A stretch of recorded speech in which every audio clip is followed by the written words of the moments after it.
The notice requirement provided for the Open Public Meetings Law has been satisfied. Notice was properly given. Said notice has been transmitted to the Courier News on Tuesday, January 8th, as well as posting on the city's website. Roll call. Council members Briggs Jones, Present. Graham, Present. McCray, Present. Wyatt, Present. Sessoms, Present. Vice President Hockaday, Present. Council President Cherry. Present. All members present and a quorum. All right. Please stand for the Pledge of Allegiance. And remain standing. I pledge allegiance to the flag of the United States of America and to the republic for which it stands, one nation, under God, indivisible, with liberty and justice for all. Humbly we ask God, the giver of peace and the lover of charity, to give the entire family of nations true agreement with his will and to grant the light of his spirit on all those who work for justice and peace. Amen.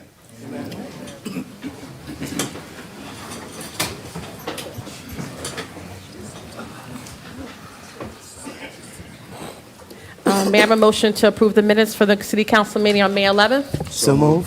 Can I have a second? Second. All right. Communications from the mayor? Yes, the mayor included a article from NJ.com regarding New Jersey virtual public comment participation. The copy of the article was included in the ICOM 2 portal. Okay. That's it. Thank you. There are no discussion items? All right. I know there's some people, this is your first council meeting. Welcome. So we're going to have open comment at the end. We're going to go through the agenda, and during the agenda, we're going to have ordinances that you could talk about that are on the ordinance. But at the end is where you're going to be able to have general comment. Okay? All right. We have ordinances MC 2026-12, MC 2026-14, and MC 2026-15, which are scheduled for public hearing and final passage for the regular meeting as advertised. We now move on to resolutions. The legislative body. Do I have consensus to add these items to the voting meeting? So moved. All right. Are there anything that we want to take off the agenda? All right. Do I have consensus? Yes. Yes? Yes. All right. The mayor, will you please present your item, or business administrator? Yes, thank you, Council President. We have 4 resolutions that are appointments or reappointments for positions, and then we have one that is a street naming, a ceremonial street naming on East 4th between Richmond and Roosevelt for Bishop Lawrence Wyatt Boulevard. All right, I'll entertain any questions from my council colleagues. I just have one question for 2020-26. What's the criteria for street naming? We get requests, and then, we consider it from there. But when we get a request, we take it seriously, and this is one that a church had reached out to us about. All right. All right. Do I have consensus to add these to the voting meeting? It's under the mayor's and business. R 219-26. Is it 26? No. Yes. Okay, just a quick question. Just, was this position advertised? So this is this person, somebody left, resigned, and this person has a criteria to take on this role. He has the licenses that are required for construction official. It's very specific by UCC, Uniform Construction Code, what you have to have. So this person has it. They've been working here in a different capacity under the construction code, construction official, and so they are being appointed into that position. Okay. I just wanted to know if it was advertised, because I don't know, it could have been somebody in Plainfield that might have wanted this job, or probably, just a question. That's it. All right, any other questions? Seeing none, do I have consensus to add this to the voting meeting? Yes. Yes. All right. Will the finance director please present her item? Good evening, all. I have one resolution for your approval. This is a resolution authorizing the adoption of the current fund emergency budget, and this is to add 7 grants to the budget. Any questions, council? Seeing none, do I have consensus to add these to the voting meeting? Yes. Yes. All right, excellent. All right, will the police director please present your items? Good evening, Madam Council President, Council. I have one item for your consideration tonight. That is a resolution to enter, it's actually a renewal, to enter a one-year renewal contract with Sound Thinking, also known as ShotSpotter, in an amount not to exceed $177,294. We worked out something with ShotSpotter, and the price was held at last year's price, so there was no increase in regards to this. That's all I have. All right, any questions? Yes, Madam President. Yes. I have a few questions. Director, through the Yes. chair, how effective is ShotSpotter? Well, it depends. We've had at least one incident over the years where ShotSpotter was pretty much credited with saving or preventing the death of a citizen in the city. And as I've said before at meetings, I think that we don't want to be the people who turn it off, and then we have an incident when we could have used it and somebody died. So with that thought in mind, even if it's just one person, we keep it on every year. In terms of its effectiveness, a lot of times it registers shots that are, fireworks and different things of that nature, but a lot of times it registers shots that come in and we never received a phone call for it. And we'll arrive, and officers will be tending to a victim or something of that nature, and there will not have been a call that came into police headquarters. So it's one of those things that we kind of need to have. Okay. And do we have the data on how many cases it helps solve? Like I was reading, I know it helps with shell casings. And the reason I asked, I read an article that was based in New York, and they were saying that they were having challenges with it, and some people were pushing back, saying that they were allocating an enormous amount of money towards it. In our case, what is it, $177,000 Right. a year? So just wanted to make sure that we had the data and that we're making data-driven decisions. Well, yeah, with me, it's always data-driven decisions. Like I said, we have a pretty good relationship with ShotSpotter. I don't know if other communities do.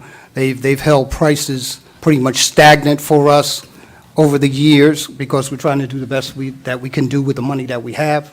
So with that being said, I think it's a good system. It's one of those things, I'd rather have it and not necessarily need it than need it, and we don't have it here.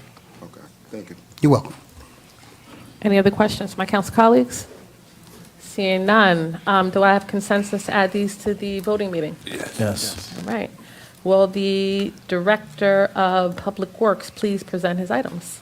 Good evening, Council President Cherry, members of the council. The Department of Public Works has 10 resolutions seeking your approval.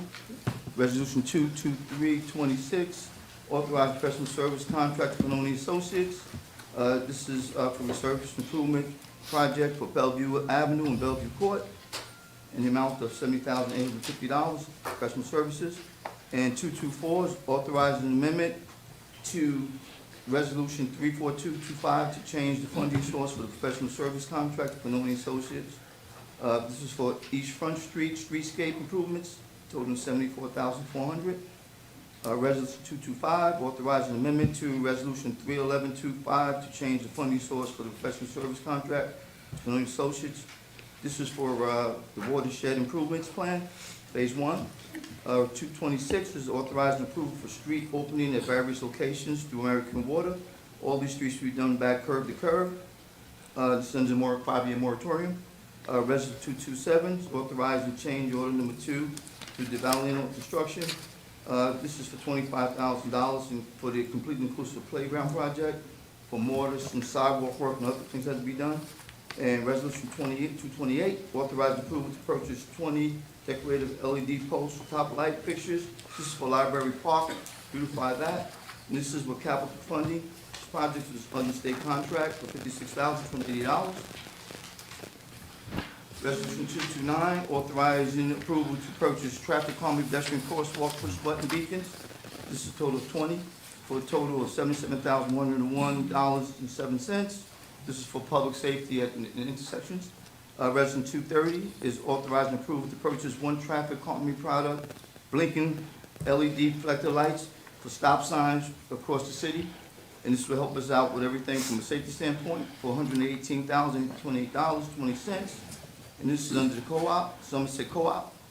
Resolution 231, authorizing the purchase of one new rack truck with a lift gate. This is to be utilized for traffic control equipment, traffic cones, barricades, drums, stop signs, etc. This will improve everything we do when it comes to major catastrophes across the city. This incorporates police department and fire as well. With all this, we're going to use this truck. 232 is authorizing Department of Public Works, Signal Division, to purchase one mobile generator. We have two in our fleet. Another one would help us when there's other things with blackouts or lights that are knocked down across the city, traffic lights. That's all I have. Thank you. Thank you, Director. Before I open up to my council colleagues, for Resolution 223, where can a constituent find maybe like a list of when their street is going to be in queue to get paved? Because I know we talked about potentially putting it on the website, and I'm starting to see a lot of our streets get repaved, which is an amazing thing. Is there like some type of system that your department has? Well, good question. We try to ride around, check streets that are deteriorating. We try to add them to a list. When we do that, we decide based on some of those streets that we have, we try to get DOT grant funding for those. And that takes time to get that. Because some of those streets we need curbing, inlets, et cetera. So that's how we go about that. And of course, when things come from the administration, council, everyone else, we try to see what's in the works to be done.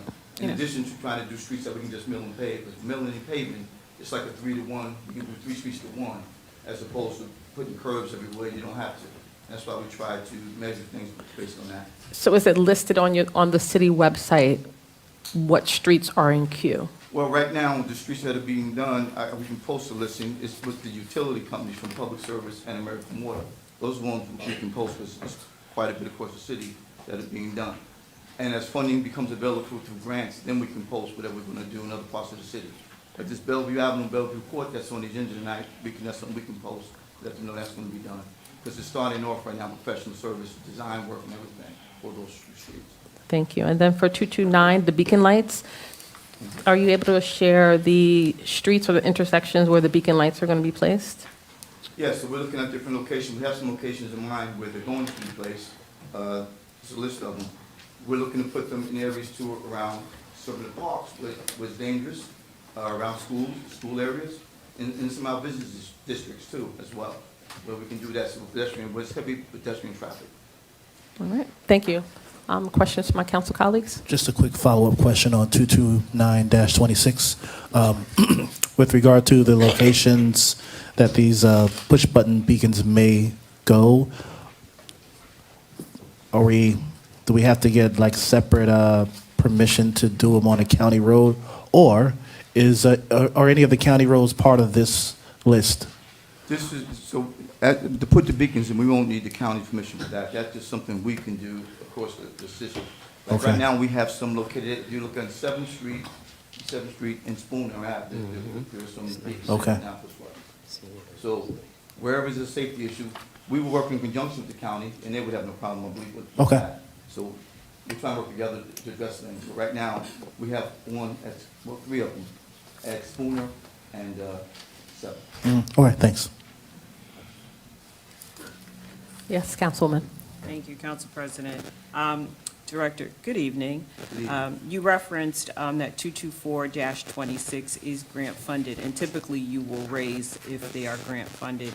Are any of the other ones grant funded, and if not, is the money that you're asking for currently in our budget to support these requests? Yes, it is. The money's in the budgets. And yes, as far as grant funded, 22326 is in NJDTU grant for 476,774. Okay, the one for the shed, watershed, only give us, the DEP only give us 25,000 for that. And we have 224, like I said, it's $565,773. Those are the ones that are grant funded. 223, 224, and 227? 226. 226, grant funded. a portion of, okay? Thank you. All right, any other questions?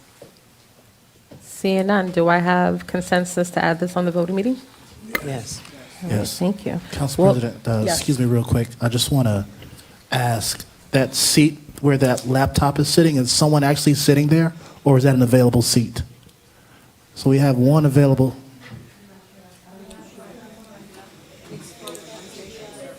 Okay. Okay, we need a seat for that? Okay, so leave it in the chair. Okay. I'm sorry. I apologize, Council President. All right, thank you. Oh, will the Director of Economic Development please present her items? Sure. Thank you. Good evening, council. I have resolutions 233-26 to 240-26. For 233, this is a resolution to authorize the submission of the fiscal year 2027 administrative budget for the urban enterprise zone. This is to cover the administration of the annual allocations that we receive, as in terms of staff time as well as attendance and office supplies. For Resolution 234-26, I am requesting to pull this item from the agenda, requesting to pull Resolution 234-26. For Resolutions 235, this is to designate Crest Haven Academy Charter School at the location of 1512 West 3rd Street.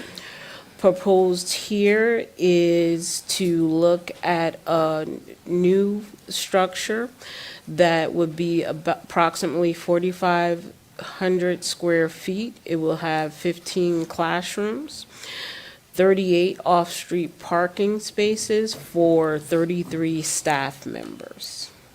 And this would house grades 5 through 8. For Resolution 236, this is to designate Friends of Barack Obama Green Charter School. This would be a charter school. Proposed would be a high school student facility rehabilitating an existing 15,000 square feet building. And an addition of another 15,000 square feet. This would have 28 on-site parking spaces. There will be a total of 49 staff members. The remaining parking spaces will be in the municipal lots 1 and 8. Next resolution is referring to the designation of the Queen City Academy Charter School. This charter school is looking at the construction of an addition to house high school students at the facility, expanding from 24 classrooms to 61 classrooms, as well as the addition of 2 gymnasiums. There are a total of 72 teachers and staff, and they will have the equivalent parking spaces available. The next resolution that we're looking at is the resolution for 1100 to 1118 South Avenue.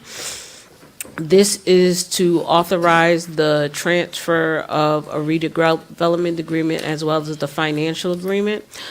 Nothing is changing in this case. It will have the same number of units, same number of commercial space. The only thing that is changing is ownership of the property. Anytime there's a change in ownership of an agreement that the membership of the LLC is more than 10%, we are required to present it for council approval. The only other thing changing in this agreement, of course, is the timeline, because it's a few months delay in the construction. And The last one that I believe I skipped one, forgive me. I skipped Resolution 238-26. There's a request to pull this resolution. The Resolution 240-26 is in reference to a HMFA pilot. This is for Leland Gardens. The pilot terms, duration, and agreement would stay the same. The only difference is that the financial institution requires a renaming of the entity for refinancing. All right, you're going to pull 234 and 238? Yes, requesting to pull R234 and R238. I'll entertain questions from my council colleagues.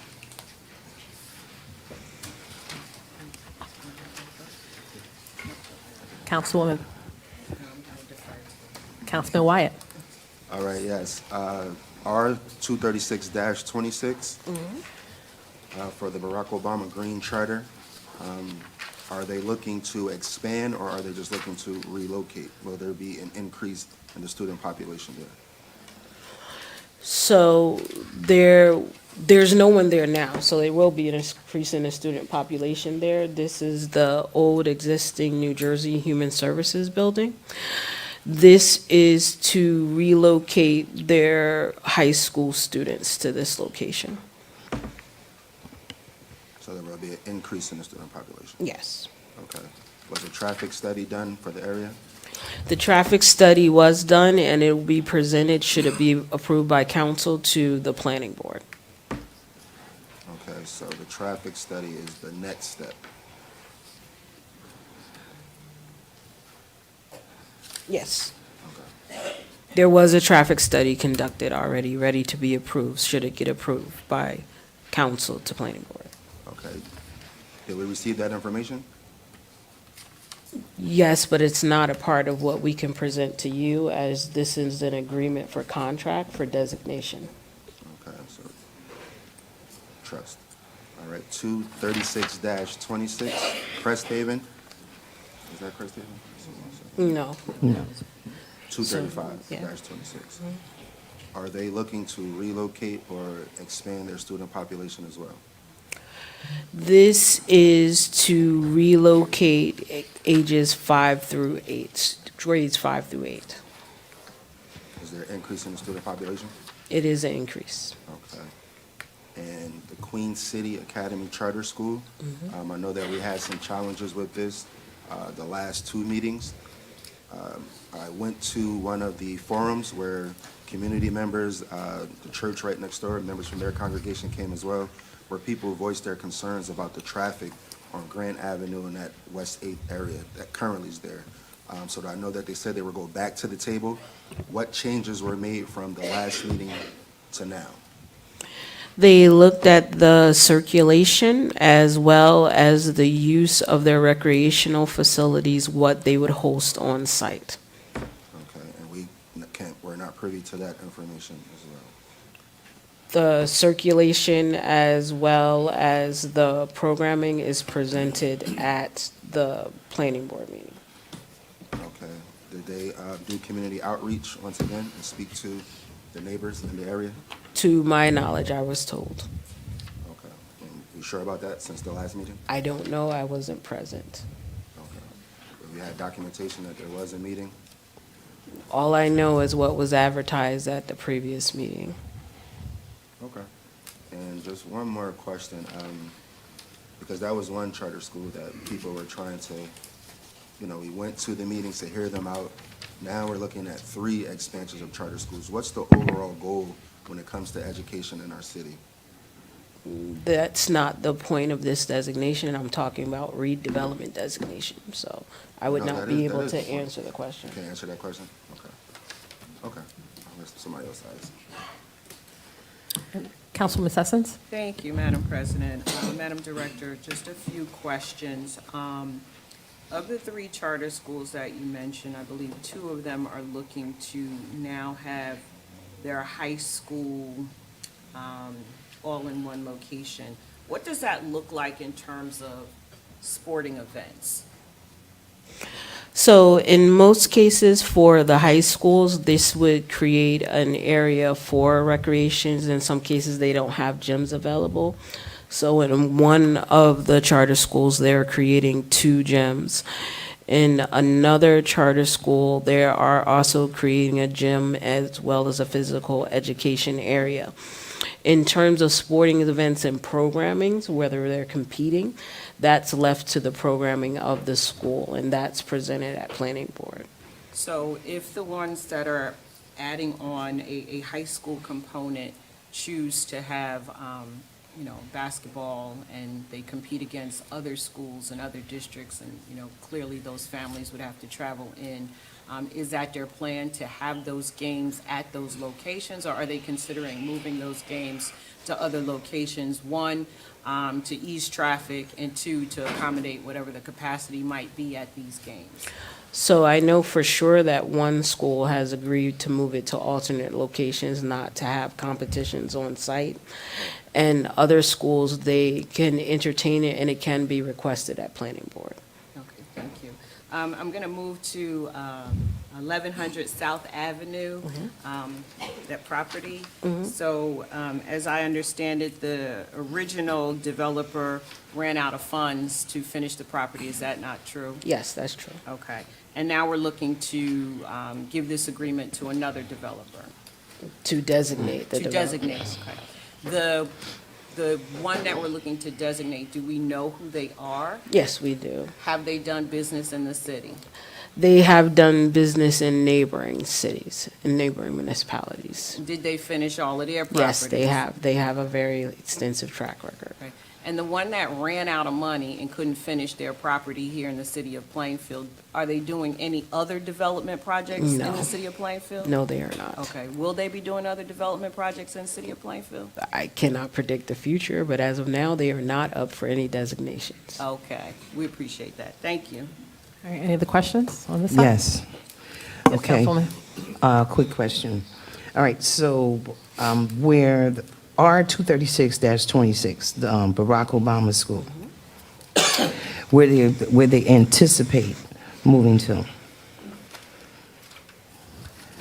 I believe that's the area where there's going to be 200 more new apartments, right? Is that correct? Yes, it All is right. the block over. So that's, a traffic study was done for that combined?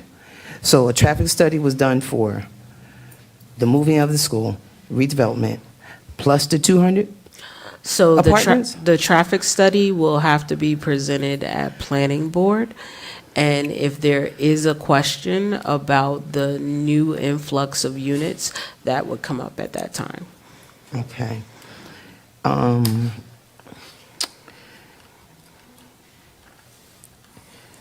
What's the current square footage of where the Barack Obama is located right now anyway? I know I read something on there where they had an infestation of the rodents, and I'm sure that was an issue also as well. I know I read that. But my question is, I hope they're not moving because of that.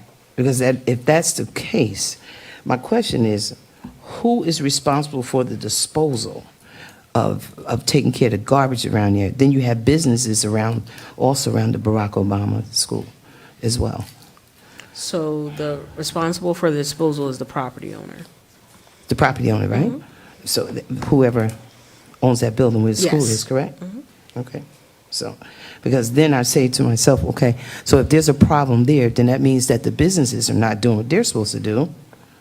And then my next question would be, well, how often is the garbage picked up? So Which could be a problem too, because I'm sure it's not us, because our guys, they do their job. Right. So there is a trash schedule that is there. I believe they're on a bi-weekly, twice a week schedule. Okay. Because that would be also, if it's that bad, now you're talking about the health department coming in as well, because that's an issue, right? No? Okay. R235-26, we're talking about the Crest Haven School. and I believe, I don't know if Councilman Wyatt, I didn't know if I heard him say to ask the question about the school, but did you have a meeting with the residents also as well? I asked that in that area where they anticipate moving. No, I did not meet with the residents. Okay, and the reason why I'm asking is because it's right there by the Rushmore Pool, and the parking is atrocious over there. And so residents need to know what's coming. I know if I was a resident in the area, I'd be like, what happened? What's going on here? Maybe they should be notified by. Sure. I'll So a call part those- of notifying the residents is, one, when there is a study conducted, the residents are notified that they are looking at an area in need of redevelopment. Should the property get designated for development, then moving on, they are also notified when they're doing a redevelopment plan. They are notified when the site plan goes before the planning board for approval. There's a requirement of a 200-foot list. Okay. Okay, we're going to go to R 237-26, Queen City Charter. I know that they purchased that house right on Grant and 8th Street. And the question that I have is, now that that house has been purchased, we were getting taxes coming to the city. We were getting revenue. But now that they have this house, we will no longer be getting taxes from it. We will no longer get the revenue. Is that correct? That is correct. All right, so. The next question is R 237-26. We're still on Queen City Charter. Was the county involved as far, do they know what's going on and what could take place?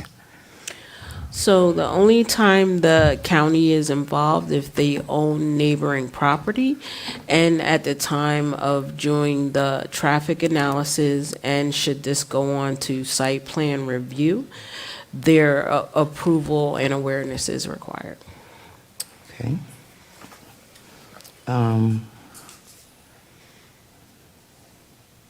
And I know that we had been to a few other meetings, and we were talking about the Queen City Charter, of course, doing this expansion, if you will.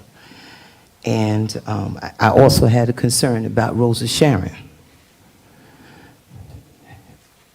because I do know that sometimes they have funerals and they have things going on, and we want to make sure that they're properly notified also as well of what's going on, the congregation and those that are in the 3rd Ward right there on 7th and Grant, and then going into the 4th Ward. I was told, and well, I know for sure when you have to do a study that they're required to look at the 200-foot list. Rosa Sharon is right next door, so I know they had to be notified of the study.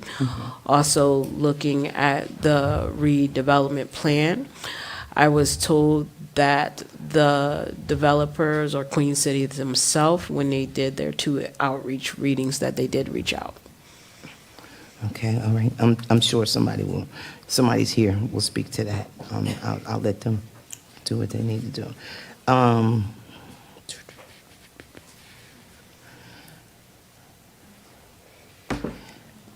R 240-26.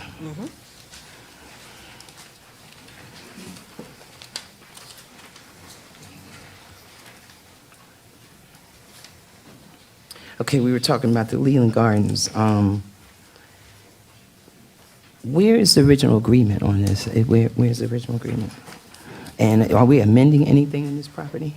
Can you No. explain that to me, please? The only thing that we're amending is the required language for their financial institution, so they can refinance their mortgage, nothing else in Okay. terms of the So that's the terms. only thing. So there's no other changes. It's just that we're talking about their financial Refinancing. part of it. Okay.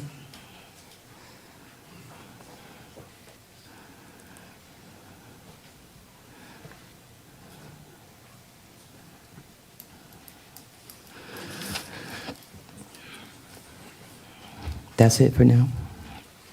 All right. So, can you remind me if charter schools are exempt from real estate taxes?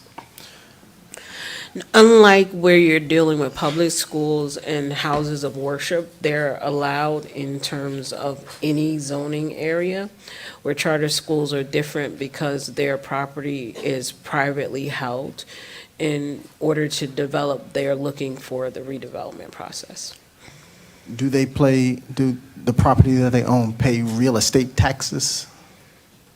No, they do not. Okay. So for Queen City purchased a building that formerly paid taxes.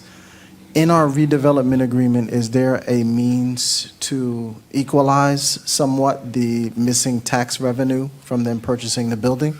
It can be requested as a part of negotiation. Okay.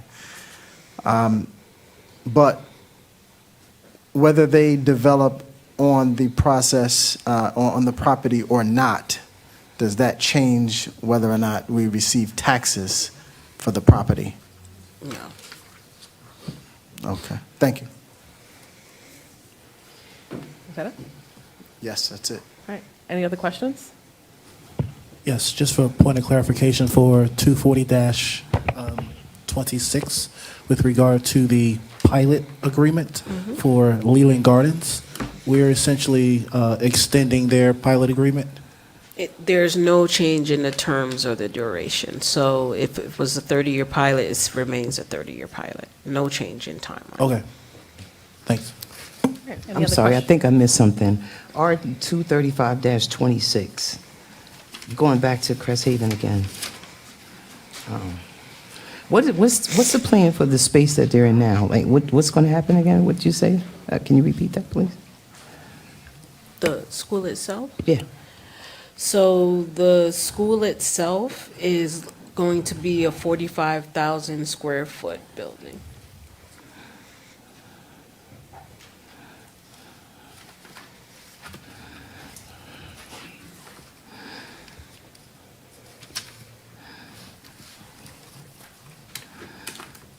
Councilwoman, any other questions?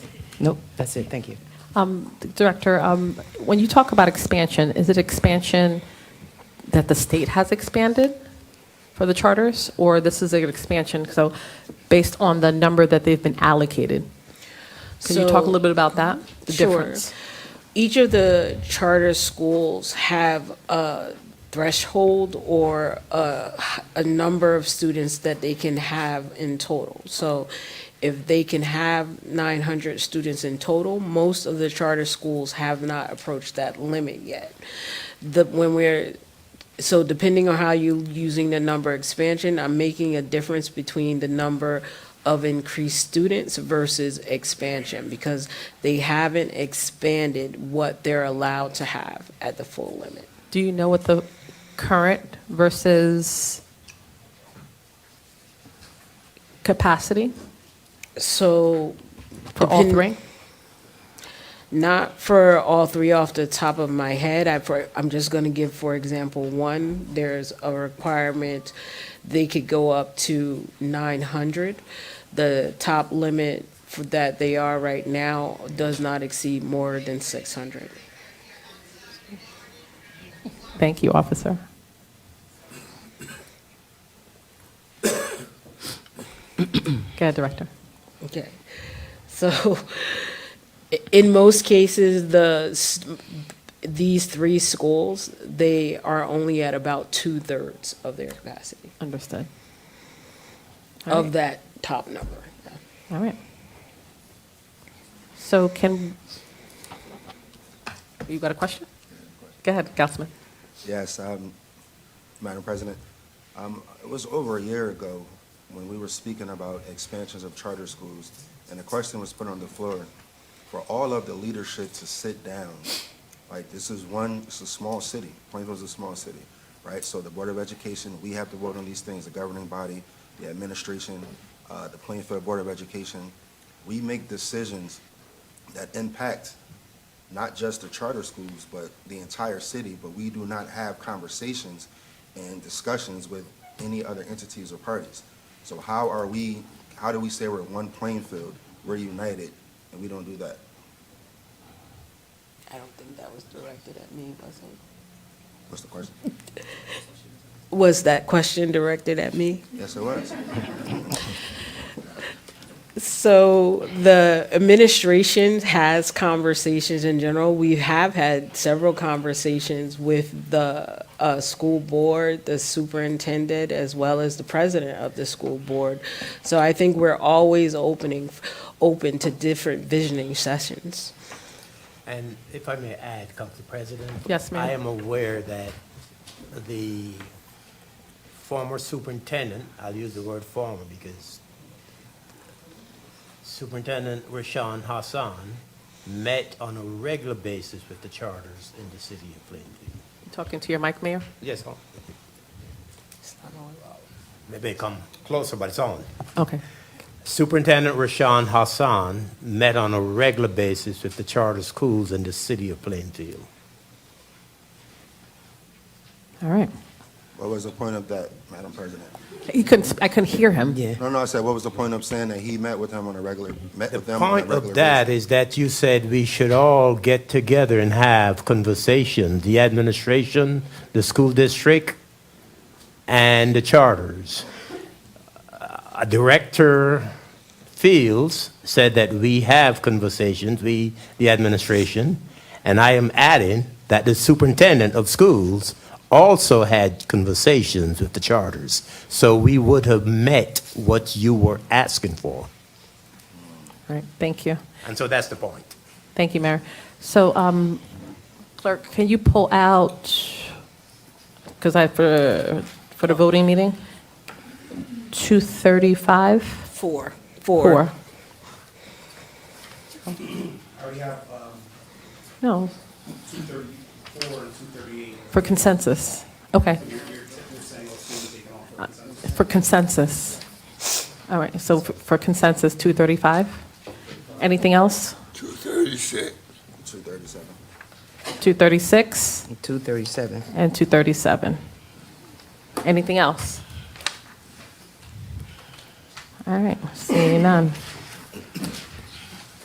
All right, will the Director of Health and Social Services please present your items? Good evening, Council President and council members. I have 3 items for recommendation tonight. Our R241 is a resolution authorizing an agreement with Paw and Protect LLC to provide full animal control services for lost and abandoned domestic and wild animals found within the city of Plainfield, not to exceed $96,500 effective July 1st through December 31st of 2026.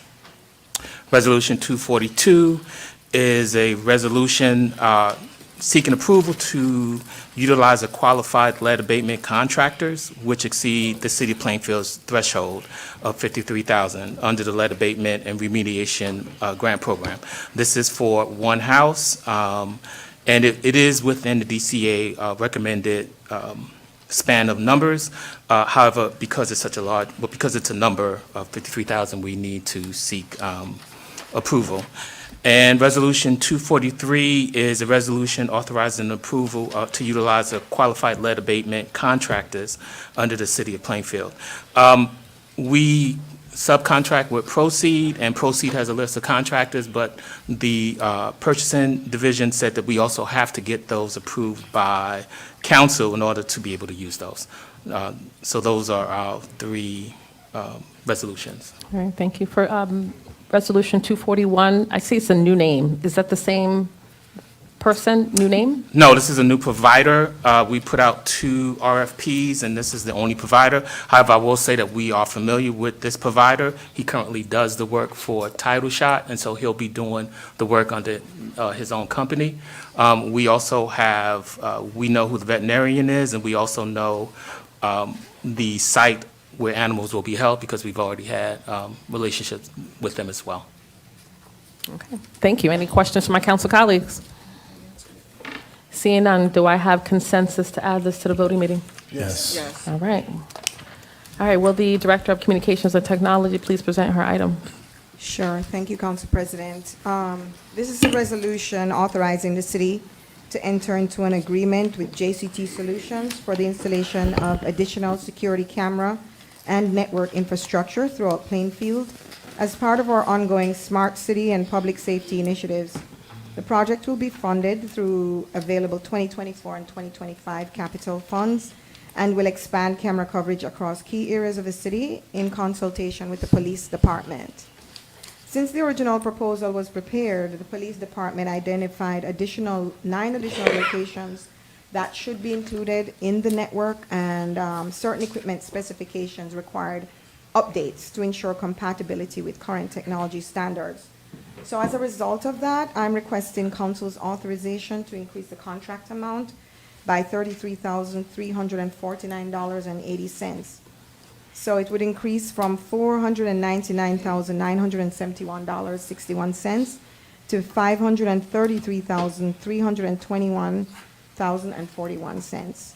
And this adjustment is going to allow us to complete the full scope of work recommended by the police department and also maximize the effectiveness of the city's public safety camera network. All right, thank you, Director. Any questions? Councilman? Yes, Wyatt? Madam President. Is this something that we have to do right now? Yes. It's, so to give you some background, a couple years ago, the city had camera coverage network that was covered by a company called Packet Talk. Packet Talk was shut down by the feds just abruptly. We had no choice in recovering the equipment. We had no recourse. This action that we're taking today is to restore the city to the coverage that it had before Packet Talk shut down. We covered a part of it with the Smart City project, and this is just to bring it to completion. We waited quite a few years because we put the money together through capital requests in 2024 and 2025. It has no effect on the 2026 budget. Okay, thank you. You're welcome. All right, any other questions? All right, do we have consensus to add this to the voting meeting? Yes. All right, we now move on to ordinances on first reading. Will the business administrator please present the ordinances on first reading, MC 2026-16 through MC 2026-2022? Yes, thank you, Council President. Before we get started, Director Fields, are you requesting the removal of MC 2026-19? Airbnb.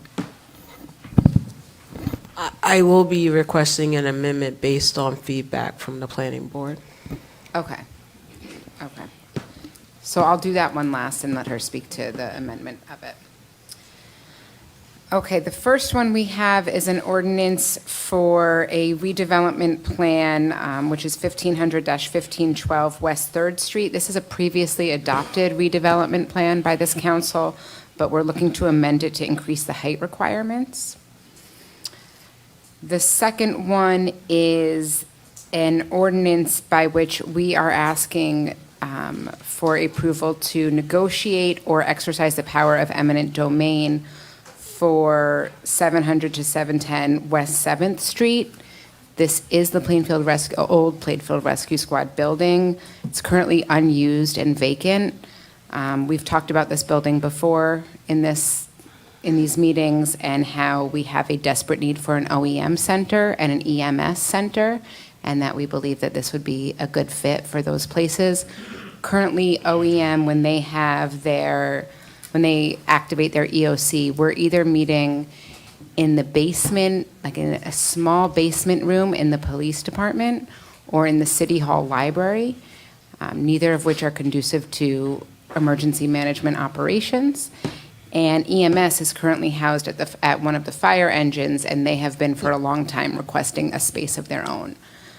So we do believe that we could utilize this building in a much more efficient way than just, seeing it there vacant. The third one is an ordinance to change the fees for UCC. Some of those fees, they haven't been updated in well over 10 years, and we have looked at neighboring municipalities, and are looking to align closer to what neighboring municipalities are charging for permits and things of that nature. Of course, increasing our fees reduces the need to raise revenue through taxation. So that's always helpful. I'm going to skip this next one because I'm going to let Director Fields speak on it once I get through these. So she has an amendment that she wants to make. The next one is an ordinance to add 30-minute parking on Park Ave, on the east side of Park Ave, similar to what we did recently with Front Street.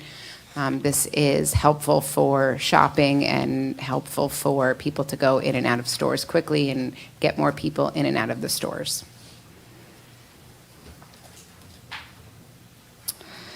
The next one is a request to establish cottage food operation regulations.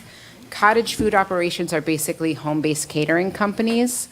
And right now, we don't have any zoning regulations on the books for this. We have been asked by a resident to create them because in order to get a state license for cottage food operations, you need to have a municipal process by which you can prove that you have your zoning requirements met in your municipality. So we have looked at what other people do, and we are proposing this ordinance to establish these regulations. And finally is an ordinance that would require quarterly reports from the administration, whether that's DPW or engineering, whoever it is from the administration, to the council on our flood mitigation efforts. And then Director Fields, I'll let you speak to the short-term rental ordinance. For the short-term rental ordinance, we have gotten feedback from individual meetings as well as our most recent meeting that we held information session during the planning board meeting. During the planning board meeting, we received additional feedback about the number of bookings as well as the number of nights that were limited. We have in this ordinance originally that it's for this version of the ordinance going to be 52 bookings allowed a year. That would be allow one booking per week, which is every week of the year. We received feedback from owners of Airbnb or short-term rentals such as Vrbo as well, that 52 bookings a year is still limiting, and looking at an opportunity to increase the number of nights as well. So at this time, we would like to still consider 52 bookings, but also put the limitation at 230 nights per year. All right. I will entertain questions from my council colleagues. So when you say 52 bookings a year, I know that's 52 weeks in a year, but can you have, it's a total of 52, whatever configuration? So if you did 3 in 1 week, it would just reduce to 52? Or not exceed 230 nights. So what's in the limitations right now is that you can't have more than 28 consecutive days. So to arrive at 230 nights, subtracting those days that you can't, whether it's a 30 days of the month or 31 days of the month, to be fair. And that would allow for the additional bookings. We got feedback during the meeting that sometimes they have multiple bookings in a week. So just to be clear, are we really talking about 1 per week or just 52 a year? It's Meaning- 50. Meaning would 2 per week be permitted, so long as you don't go over 52 for the year? You can have 2 in a week. Okay, thank you. So it's or 52 bookings or not to exceed 230 nights. Thank you. Any other questions? Councilman Wyatt? Yes. Yes, Madam President. I'll start with that one there, the Which one is it? Short-term rentals. So what metrics are in place? How will you make sure that that's happening? How will you enforce that? So we also, in enforcement, we're only looking at an annual basis for inspections there. So some of this will be on the honor system. Honor system. And honor system, and also looking at what's recorded from the platforms. Okay. All right, I'm gonna move up to 2026-17. So this says negotiated agreement or exercise the power of eminent domain. So are we doing both? So are we gonna try to negotiate a price, and if not, then exercise eminent domain? You have to do both. So you have to offer fair market price versus on an appraisal, and then you can choose to impact the power in the domain. Now, that language just seems pretty much like get down or lay down. And it's like, accept this or we're gonna use eminent domain. The $500,000 check that we received, will that be used for renovations if we take the property over? I believe that was transferred to the alarm system. Yeah, correct. We reappropriated that, we brought it back, and we did another resolution for the citywide alarm system. So we don't have that money for that project. Okay, so what plan is in place to fund this if we do acquire the property? We can look at additional grant funds for this as well. Additional grant funding, okay. And did we utilize this back in for the YMCA, or we just paid the market value? Eminent domain, yes. Okay. All right, the next one is for MC 2026-20, the 1.5 hour parking, 30-minute parking. So you said Park Avenue, but there was other streets listed as well. For instance, the council meeting, the street right here is on this list. So if people wanted to attend the council meeting, they only have 30 minutes to park, because I believe the time said 7:30 a.m. to 10 p.m. That was previously approved. So anything that's not in bold was previously approved. So people can't park here Right. outside anymore. No, this is not new. This is not a new ordinance this was previously approved. Yeah, so I'm just asking. For some people are 30 not allowed to minutes. park 30 minutes Yes. outside here. All right, so for everybody that's parked outside, you have 30 minutes. Well, during our duration, there's times It identified. says 10 o'clock. It's 10 o'clock, right? Yeah. It's 10 p.m. Yeah, let's do that one All right, any other questions, Councilman? now. That's it for now. All right. Any other, Councilman Graham? Yes, for MC 2026-21, the cottage, the cottage food operation, I see a few loopholes in this ordinance. I disagree with this ordinance because essentially we're saying that anyone in any part of the town can have this cottage food operation at their residential home. If they're going to be a caterer, that means they're going to get commercial deliveries at their residential home. I don't see anything in the ordinance that's preventing them from selling individual dinners to individual people. Traffic could be a problem. With our accessory dwelling ordinance that we passed, someone could essentially turn all of their accessory dwelling into strictly a catering business. It undermines our small businesses, our restaurants in the town, and this ordinance essentially bypasses our zoning. So That is not true, Councilman. okay, well, this is what I understand. That's why I'm asking for, and you can clarify it for me. I'm not making it into an argument.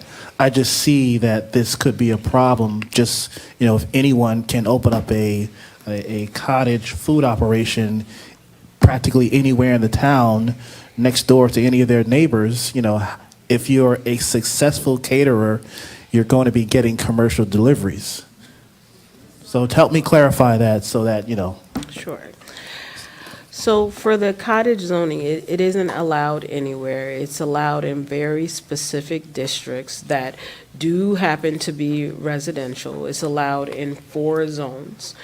It still requires a zoning permit. it still requires that your principal use is residential. In terms of the premises and deliveries, you are not allowed to have any commercial deliveries at your home. You still would be required to follow those parking as well as those delivery requirements. Now, how do we enforce any sort of delivery? So, if I'm a caterer, let's just say I'm ordering. If I'm just a regular civilian, I'm ordering paper plates. I'm probably going to order about 150. A caterer is going to order 1,000. Perhaps they can get a better price by ordering 1,000, not from Amazon, but from a food distributor or some sort of distributor. That's going to require just deliveries, and we can't enforce that because delivery is 30 seconds or less. 30 seconds or left. We can enforce the commercial delivery period and where they are delivering, just like at your home with Amazon. Right. You have a certain amount of time where you may get furniture delivered, for example, but you can't have that furniture delivery there every day and for an extended amount of time. And I understand that we're creating this ordinance for one resident, but once we create this ordinance, any resident that's within any of these zones can start this operation within their home, which essentially they practically have no overhead. And then again, it just undermines our restaurants that we have in town or restaurants that may want to relocate to this town. It's just, it's an unfair ordinance. I just disagree with it. That's all. I'm just seeing all the loopholes. That's all. Well, definitely your points are taken, and there are several municipalities that already have cottage food zoning. This wasn't created just for one residence. This was a consideration of a state model, and how do we apply it to our municipality? All right. Thank you.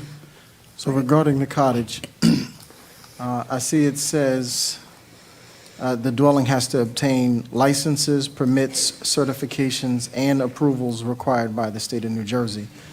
So, it doesn't seem to be a free-for-all. There's still a minimum standard requirements. They are required to follow state guidelines too. In certain cases where the state requirements are stricter than ours, they must adhere to the stricter. Thank you. Nothing further. All right, Councilwoman Sessoms. Thank you, Council President. Madam Director, with regards to 2026-19, the short-term rentals, I did attend that planning meeting, and thank you for listening to those in the room about the days, but there was also discussion about the fee. Was there any consideration to the feedback provided from the room that night? So the fee in the leverage, we will have discretion of waiving the first year fee and to encourage compliance. Thank you. And then regarding 2026-17, this is probably more so for Madam BA, with regards to the EMS current property. I know you and I have had discussions about this for quite some time, and thank you for being forthright. But there was an issue with regards to who was the established authority that could negotiate the actual sale of that property. Was that finally determined? Who was the legal negotiator? You're correct, because the deed is to the members of the Plainfield Rescue Squad, so, that's not one individual person, and the judge is going to have to weigh in. If it has to go to eminent domain, it's going to have to be the judge's call, whether we put that money in escrow or how that pans out is going to have to be a legal call. Okay. Thank you for that. No further questions. All right, thank you. Any other questions from my council colleagues? All right, seeing none, do I have consensus to add these to the voting meeting? Yes. All right. Can I have a motion for a 5-minute recess? So moved. Thank you. 5 minutes.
All right.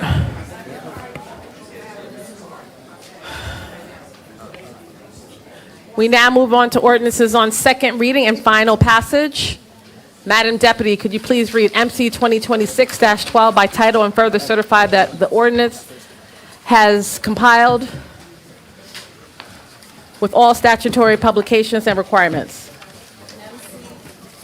MC 2026-12 is an ordinance to exceed the municipal budget appropriation limits and to establish a cap bank, NJSA 48:4-45.14, $3,053,977.32.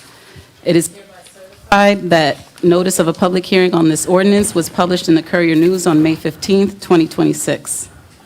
All right, the floor is now open to any member of the public who would like to speak on this ordinance. All right, seeing none. May I have a motion to close public hearing on this ordinance? So moved. Seconded. All right, clerk, can I please have a roll call? You need a motion to adopt? Oh, sorry. May I please have a motion to adopt this ordinance on second reading and final moved. passage? Seconded.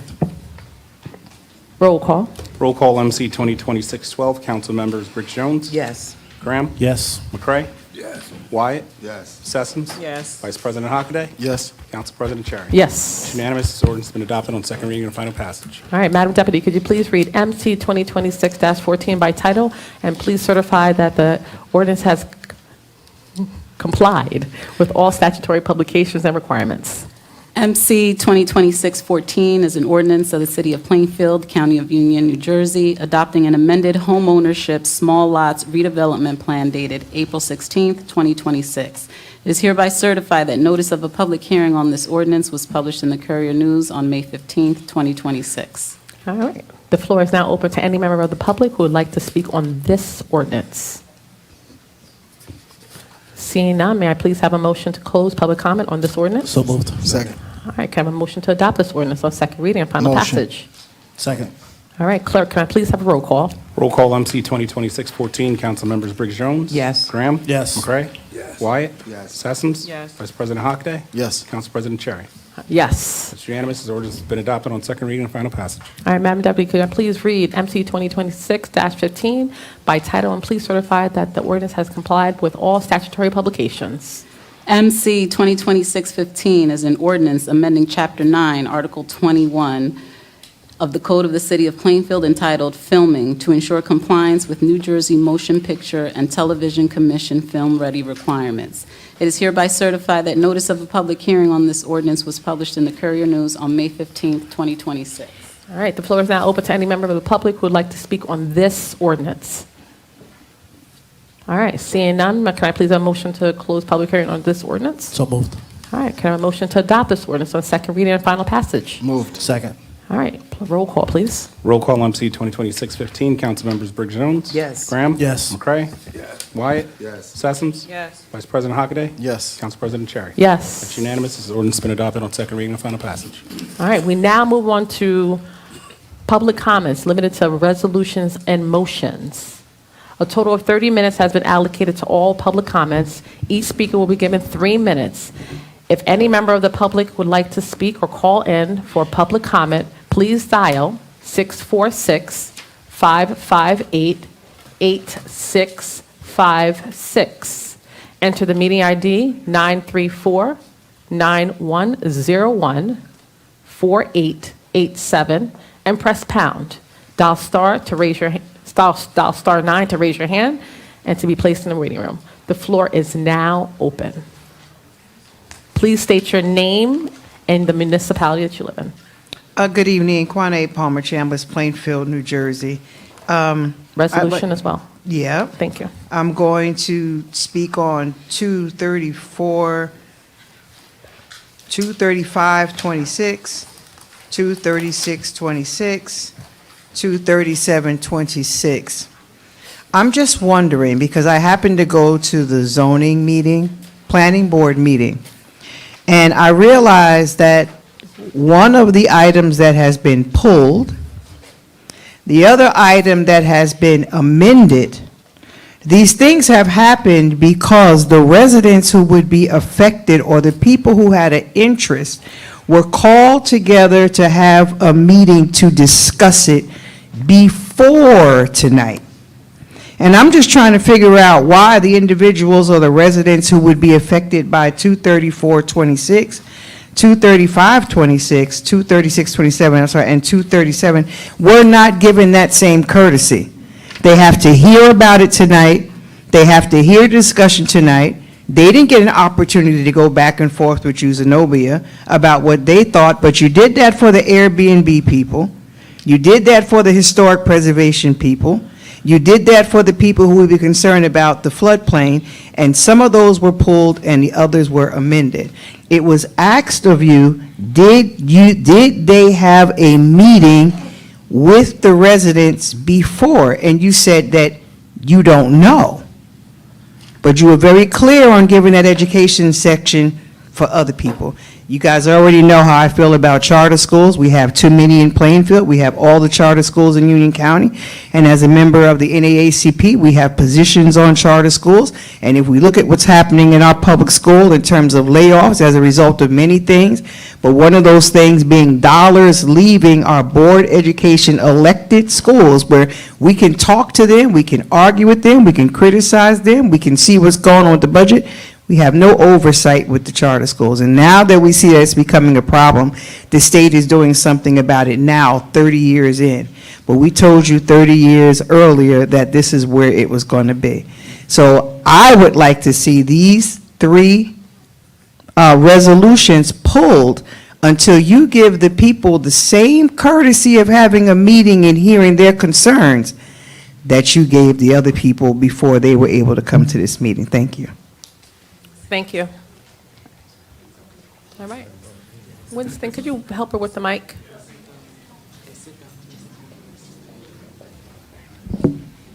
Got it? Just say your name, just say your first name and the city you live in. My name's Sophia Reyes, and I'm in 4th grade, and I live in Plainfield. My name is Sophia Reyes, and I'm in 4th grade, and I have a question for you. Have you ever wondered what happens to students when they grow up and outgrow their school? Right now, Plainfield has a big missing piece. We do not have a high school or middle school. Instead, all of our students are packed into just one school that is split into a lower house and an upper house.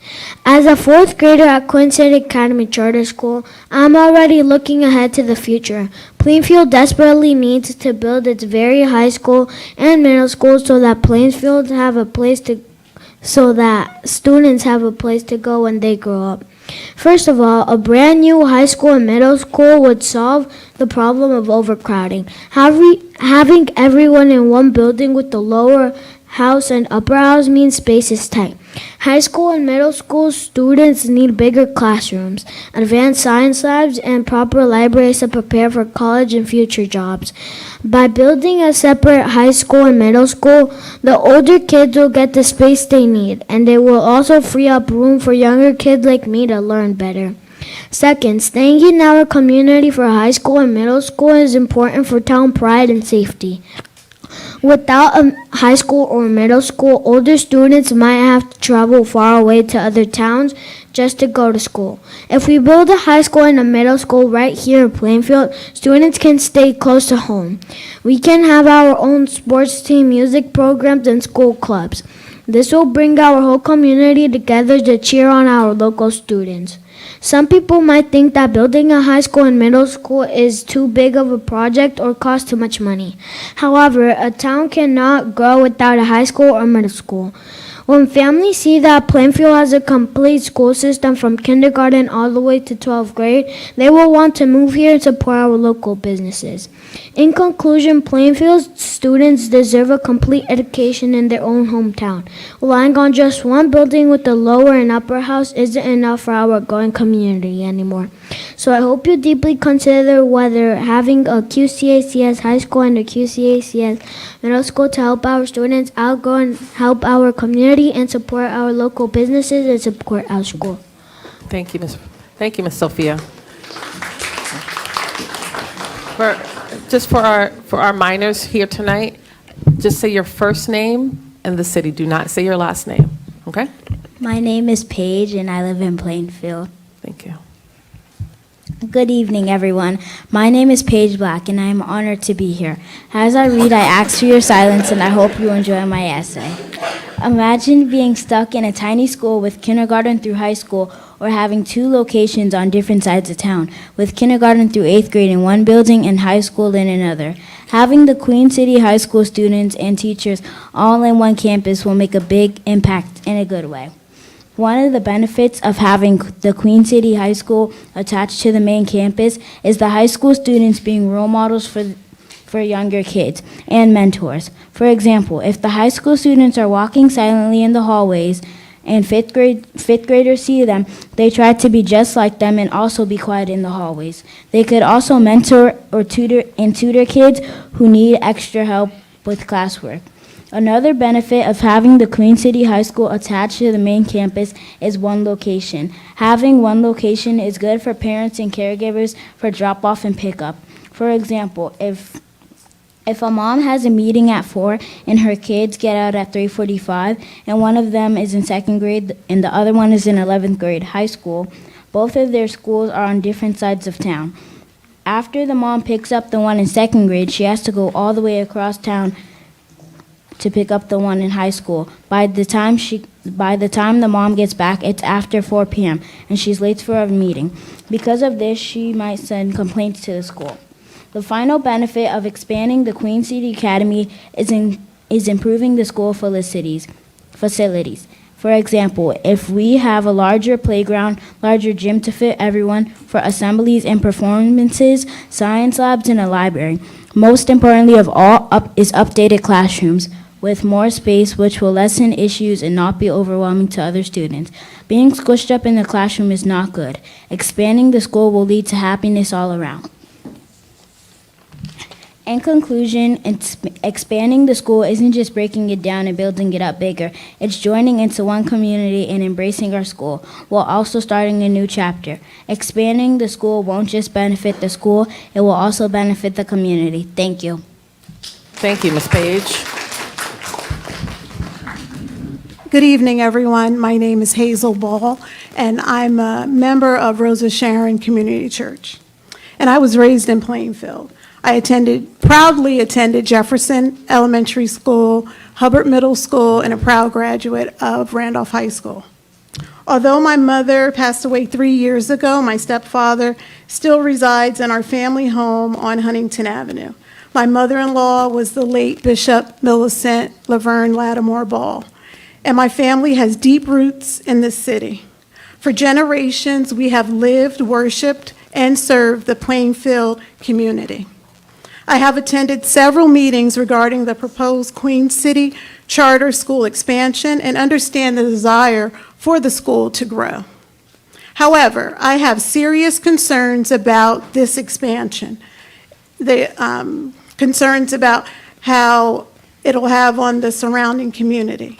The proposed expansion will significantly increase the traffic congestion along Grant Avenue, particularly at the intersections of 7th and Grant and 8th and Grant. Grant Avenue is a major artery connecting South Plainfield to Route 22 and serves as a critical route for police fighters and emergency medical services. Increased traffic could delay emergency response times as well as affect the safety of the entire community. In addition, this project will place greater demands on the city's infrastructure, including the water, the sewer, and the electrical services. These issues deserve careful consideration before any approval is granted. I also question whether the proposed design is compatible with the surrounding residential neighborhood. How will emergency vehicles safely access these buildings that are built so closely together? Where will students and staff assemble during an emergency or a lockdown? It should not be assumed that Rosa Sharon will serve as an emergency gathering site. Parking and traffic management are also major concerns. Morning drop-off and afternoon pickup are already challenging. How will the site safely accommodate nearly 900 students without creating additional congestion and unsafe conditions? Where will the student drivers park? I also ask that consideration be given to neighboring churches and funeral processions. Many church members are lifelong residents, taxpayers, and voters who have faithfully invested in this city for generations. Funeral services deserve dignity and respect, and increased congestion will only make an already difficult situation worse. I support educational Hazel. opportunities and Hazel? understand the growth. Okay.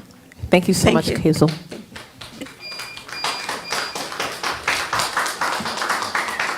Name and city? My name is May Beal, and I'm pastor of Rosa Sharon Communities Church, and I reside here in the city of Plainfield. And I'm going to try to read faster, but I did bring copies that are on our letterhead for the council members.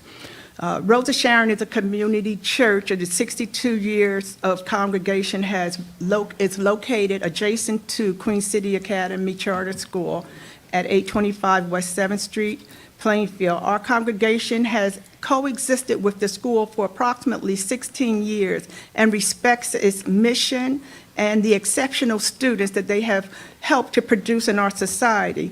However, the school's proposed expansion, adding 2 buildings to increase the enrollment from 300 plus to 900 plus, and increase staff raises serious concerns that we respectfully submit to the council for consideration. Impact on the church, present and future. Rosa Sharon has served the community for many years and plans to continue to grow and to serve the neighbors. The proposed expansion directly concerns our congregation's ability to safely access and use our own property on days of school events and during peak school hours with many running late parents who fly through our parking lots. We are concerned with the safety of not only our members, but the community, parents and children who walk through our property, not only on their way to Queen City, but also to the other 2 nearby schools, Washington and Hubbard. We are also concerned with the interruption and the impact of an 18-month construction project, and we know that construction projects never finish on time. We are concerned that our daily operations will be disturbed by the noise, and we will have construction. We want to know where will the construction workers be, their vehicles and those that are used for the actual construction. Where's the staff going to park? And also, is Rosa Sharon going to have to detour because one of the buildings is going to be on the front lawn, which is going to be a disruption also to traffic. Traffic and congestion and parking. We respectfully request that this council consider the traffic impact prior to any vote. The current situation is really critically strained at this time. Daily drop-offs and pickup operations have generated dangerous traffic congestion around the streets. School events, concerts, graduation, and other student activities and programs that are valuable to the learning experience that directly affect Rosa Sharon members from safely accessing our own parking lot, because there is no parking and those parents park in our parking lot. And so when we have something going on in that evening, when we come, we don't have anywhere to park. So we're asking that you will consider this. And I also have it in copy because I did not get a chance to share about how it is going to change the appearance. Thank you. You could give that to our city clerk.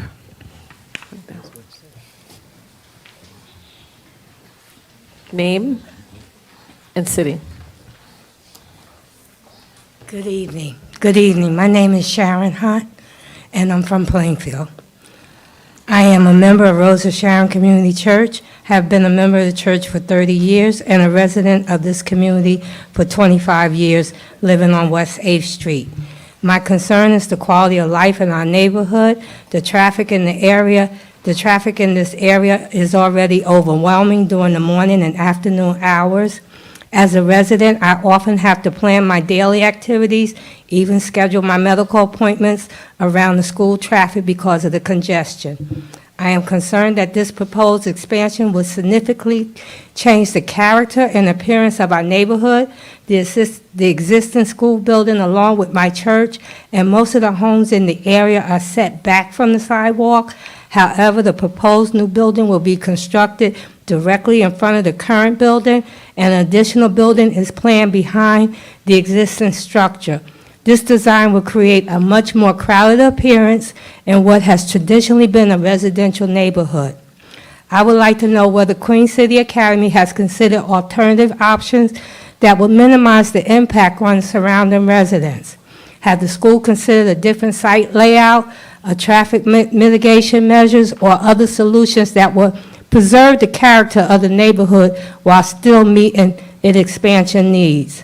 As a longtime resident and stakeholder in this community, I respectfully ask that the concerns of the neighbors be carefully considered before any final decision are made. Thank you for your time and consideration. Thank you, Sharon.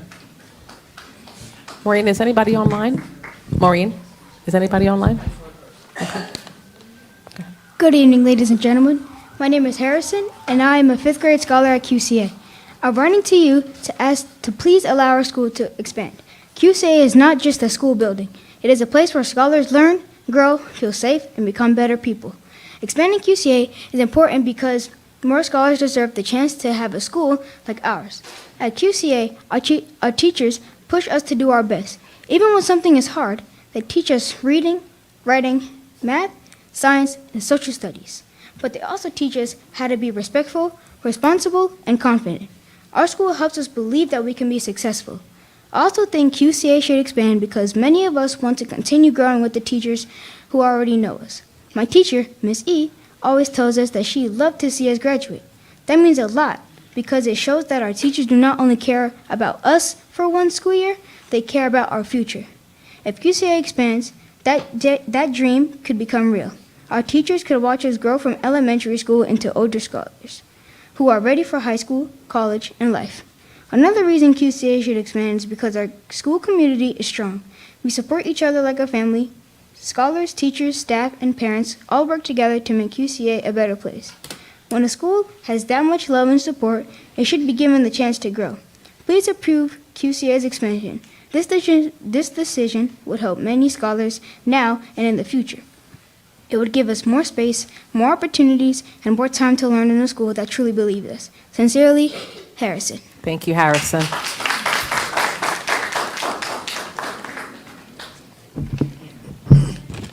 Name and city, first name only, and city. Good evening. Sorry. Good evening, members. My name is Mighty, and I'm from Plainfield. I am Cindy, and I'm also from Plainfield. I am Dezitra, and I'm also from Plainfield. And tonight, we're here for business. Not the kind of business measured in dollars and cents, the kind measured in our futures. In dreams. In students. Every morning, we walk through the doors of Queen City Academy. We bring our backpacks, our goals, our determination, but we could also carry something else. The weight of a building that's been asked to do more than it was already built to do. Crowded hallways, packed classrooms. Spaces that are stretched beyond their limits. One room serves 5 purposes. And yet, we still show up, we still learn, we still achieve. Because that's what Queen City Academy students do. But imagine what we could do with room to grow. Imagine hallways where students can move. Classrooms where ideas can breathe. A school that matches the greatness of our students inside of it. We're not standing here asking for luxury. We're not. We're standing here asking for opportunity. We are. Opportunity for the next freshman, the next valedictorian, the next teacher, doctor, engineer, artist, or leader sitting in classrooms today. Because when you invest in a school, you're not investing in bricks. You're not. You're not investing in walls. You're not. You're investing in the students. You are. You're investing in possibility. You're investing in the future of Plainfield. So tonight, hear our voices, see our potential, and stand with us. Because we are Queen City Academy, and we are ready to grow. Signed, educationally yours. Maureen? I'm going to take the person online. Hold on. Let's take the person online. Okay, will the caller who's online ending in 517 unmute yourself, and then the floor is yours.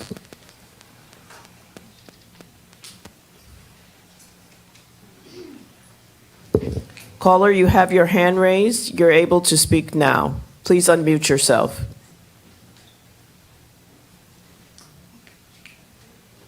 Dial *9 to raise your hand. It's raised. How do they unmute themselves? Press pound. Press pound to unmute yourself. Thank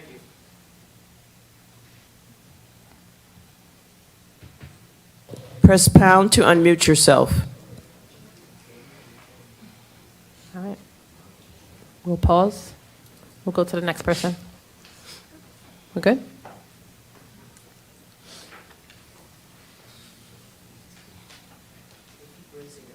All right, let's pause then. Let's go to the next person. And good evening, Council President and members. My name is Marcia Moore from the law firm of Post Pollock on behalf of Friends of Queen City Academy. So I think it's important to recognize why we're here tonight. I think our scholars have done a great job of why we need this space. And we're using this term expansion, and I believe Director Fields have indicated that these seats that we're seeking as part of this designation are seats that have been allotted and allocated to Queen City. I've heard a lot of comments and concerns about they have great concerns and want an opportunity to be heard. But we're here tonight for a designation. The designation would allow us the opportunity, the applicant, to present before the planning board our traffic study, an opportunity to address our pickup and drop-off areas, the opportunity to present that we have provided or submit an application to the Union County Planning Board in order to proceed with this application. A lot of comments, a lot of concerns that this is a designation, that there is a traffic plan. This is not a planning board meeting. We would like an opportunity in order to present our traffic study, which the applicant has retained professionals conduct. We've done a number of traffic studies. They have been drone shots. We've had a number of meetings with the community. I've been personally part of the community meetings. We've had Zoom calls. We've had in-person meetings. We're prepared to address these concerns. We're asking this board tonight for a designation. We're not asking the city council to approve a charter school. It is simply a designation in order to address the concerns of our neighbors, to address the concerns of our community, to present for our scholars the opportunity to be able to have a gymnasium. There was a question earlier whether or not there would be extracurricular activities. There is a proposal for gymnasium, but it is for the students because they do not have the space. Councilman White asked, why are we here? Isn't it really about the kids? It's really about the education. It's really about the opportunity to present this application to the planning board in order for have a designation. We're not asking the city council to make the decision tonight in order to build a charter school, but we'd like to afford the opportunity, presented our traffic study, to prevent our traffic circulation study, to present our pickup and drop off, and to hear from our residents and hear from our students. And I would ask that the board consider the designation tonight. Thank you. Thank you.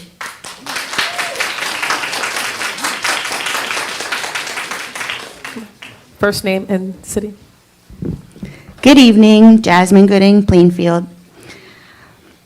Good evening. I stand before you tonight as both a proud tax-paying resident of Plainfield and the principal of the Queen City Academy Charter School that serves the children of this city every day. As taxpayers, we invest in our community with the expectation that our resources will strengthen the future of our city. There is no greater investment than the education of our children. Yet our students and staff continue to learn and work in a facility that no longer adequately meets the needs of a modern educational environment. Every day our scholars arrive eager to learn, dream, and achieve. They deserve classrooms that are safe, functional, and designed to support high-quality instruction. While our staff works tirelessly to overcome the limitations of our current building, our children should not have to overcome barriers created by inadequate facilities. A new school building is not simply a construction project. It is an investment in student achievement, community pride, economic growth, and the future workforce of our city. The decisions made by this council today will impact generations of children tomorrow. I respectfully ask that you prioritize funding and support for a new school facility. Our scholars have shown what they can accomplish when given opportunities. Now they need a building that reflects their potential.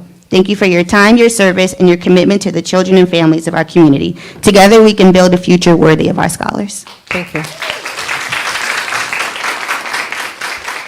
All right. So we have roughly about 5 more minutes of public comment. So, name, city? My name is Eli, and I'm from Plainfield. I live in Plainfield. Good evening, everyone. I am honored to speak with you today about an important opportunity for our school and community. Queen City Academy has helped many students, including me, achieve academic success over the years. Expanding our school would allow us to continue that mission and serve even more families in Plainfield. Queen City Academy should be expanded because it provides students with valuable educational opportunities. Our school offers a supportive learning environment where students are comfortable to express themselves and feelings, as well as encourage them to reach their full potential. Many families are looking for high-quality educational options for their children, which is what Queen City brings to the table. Expansion will make it possible for more students to benefit from everything our school has to offer. One major benefit of expansion is giving more students access to a great education. As Plainfield continues to grow, the demand for strong academic programs also needs to grow to support these children's needs. Expanding the school would allow us to welcome more students and meet the needs of more families. Every child deserves the opportunity to learn in an environment that promotes success. Expansion would also strengthen the programs and opportunities available to students. Additional resources and space could support new clubs and hands-on learning experiences. These early days in these kids' lives are an important time when students develop their interests and confidence. Expanding Queen City would help provide a stronger foundation for students as they prepare for the challenge to come. In conclusion, expanding Queen City Academy would benefit students, families, and the entire Plainfield community. It would increase educational opportunities while strengthening the programs that help students succeed. The growth of our school is an investment in the future of our city and its young people. Thank you for your time, as well as your consideration and support. All right. Hold on. Maureen, anybody on Zoom? Okay. I could ask them to unmute. Okay, caller, unmute yourself. You're the only one on the line. You can speak now by pressing pound.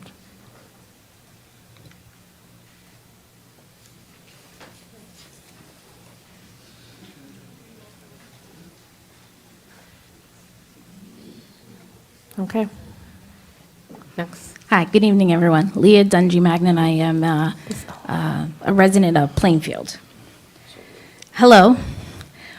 I'm here tonight to respectfully ask for your support in the expansion of Queen City Academy Charter School. For the past 25 years, Queen City Academy has been providing families in our community with a high-quality educational option focused on academic excellence, character development, and student success. What began as a small school serving just 72 students has grown into a thriving K-12 institution that continues to meet the needs of Plainfield families. The results speak for themselves.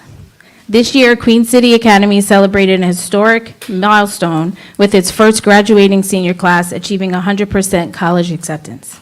Those students earned more than $1.7 million in scholarships, and many graduated with college credits already completed. Beyond academics, Queen City Academy is a school that invests in the whole child. Through leadership programs, arts, athletics, community service, and strong family partnerships, the school prepares students not only for college, but for life. The school has also been recognized as one of the most diverse public K-12 schools in New Jersey. The proposed expansion is about opportunity.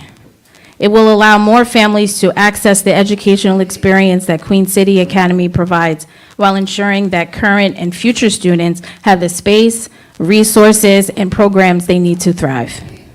Tonight, I ask you to support an investment in our children, our families, and the future of Plainfield. By approving this expansion, you are helping create more opportunities for our student success and strengthening our community and generations to come. Thank you for your time, consideration, and support. So these, I'm going to allow the last two comments. We've exceeded the 30 minutes, but I'm going to allow the last two comments to go, okay? Nobody after these two.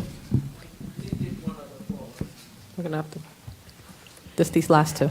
Good evening. Trustee Dara from Rosa Sharon Community Church, Plainfield, New Jersey. While the attorney for Queen City just mentioned that they're looking for the designation to go to the planning board, I believe and strongly believe that the city council needs to reconsider even allowing it being passed until they get their current situation under control. As it stands today, they have an enrollment of 300-plus students, and the spacing is not adequate as far as parking, drop-off, pickup. And this is where they utilize the church property, although we have notified them and made them aware, to notify their parents. Not happening today. As Pastor May mentioned, they're utilizing our parking lot, flying through, no control. We have to block off our parking lot. They use the other side if we don't block off both sides. I think that before you can expand, you need to get control first. And that means then you need to get things with your parents to understand how your drop-off is going to happen, how your pickup is going to happen. And then you can look to expand. If this was any other business coming next door to the church and had these same issues, we as the church would still have these same concerns. So it's not about the expansion of the school. It is just the expansion overall and our concerns of how things are handled today and what the future may look like if it continues. Thank you.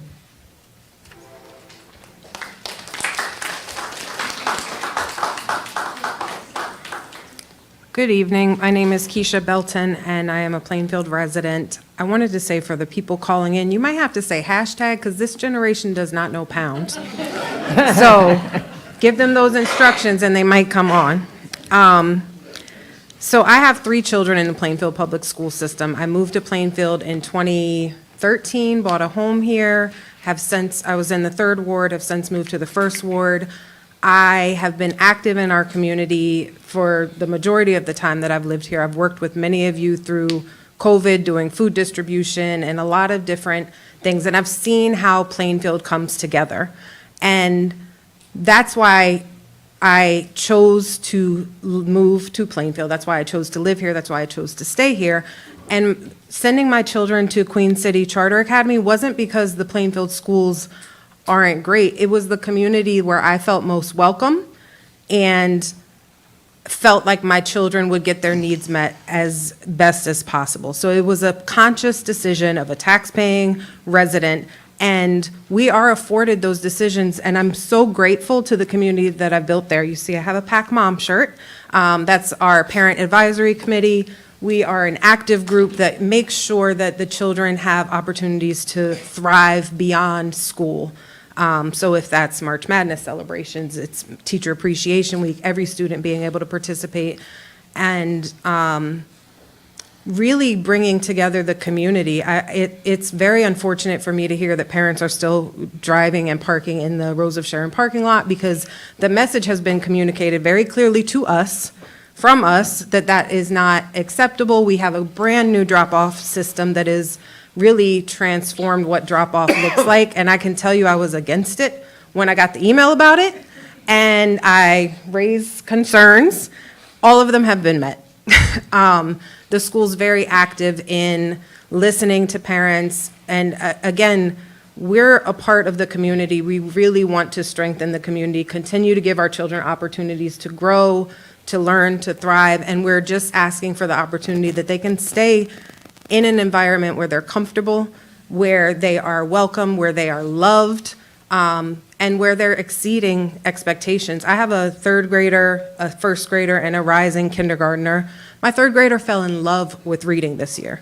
This is a child who told me that the only reason she would learn to read is because if she wanted to be a scientist, she would have to write research reports. So I was not very hopeful, but this year her teacher, who had to leave earlier but was here tonight, made her fall in love with reading. She's in love with mystery books. She's in love with National Geographic. She found things that gained her interest.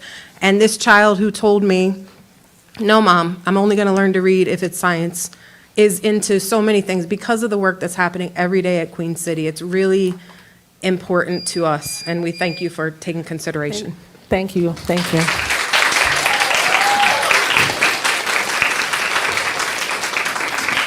All right, can I have a motion to close public comment? So moved. Second. All right. Mr. Clerk, could you please announce the consent agenda? So, Madam President, the consent agenda items are identified as resolutions R-215-26 through R-233-26 and R-239-26 through R-244-26. On the non-consent agenda item, we have R-235, R-236, and R-237. And the items that were removed from the agenda were R-234 and R-238-26. All right. Clerk, can I please have a roll, can I have a motion to approve the consent agenda? So moved. Can I please have a second? Second. All right. Clerk, can I please have a roll call? Roll call on the consent agenda items. Council members Briggs Jones. Yes. Graham. Yes. McCray. Yes. Wyatt. Yes. Sessoms. Yes. Vice President Hockaday. Yes. Council President Cherry. Yes. Consent agenda items have been approved. We now move to resolution R-235-26. Need a motion and a second.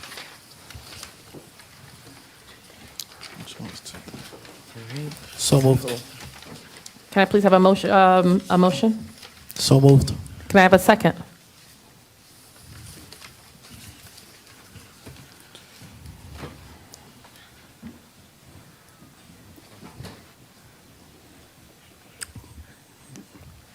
Seeing none, the motion has died. Correct. All right. Resolution fails for not getting a second. All right. Move on to resolution 236-26. Can I have a motion? So moved. Second?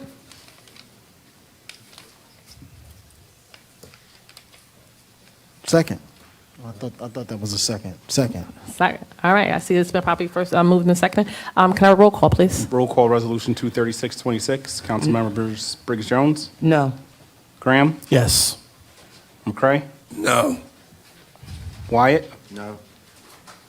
Sessoms. Abstain. Vice President Hockaday. Yes. Council President Cherry. Yes. 3 in favor, 3 opposed, 1 abstention. Resolution fails. Resolution 237-26. Can I have a motion, please? So moved. Second.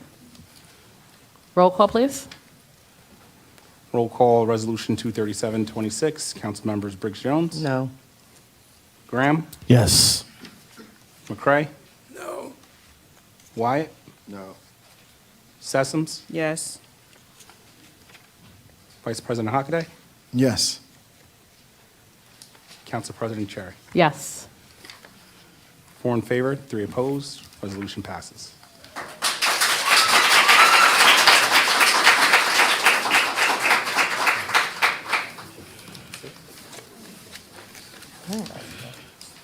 Election time.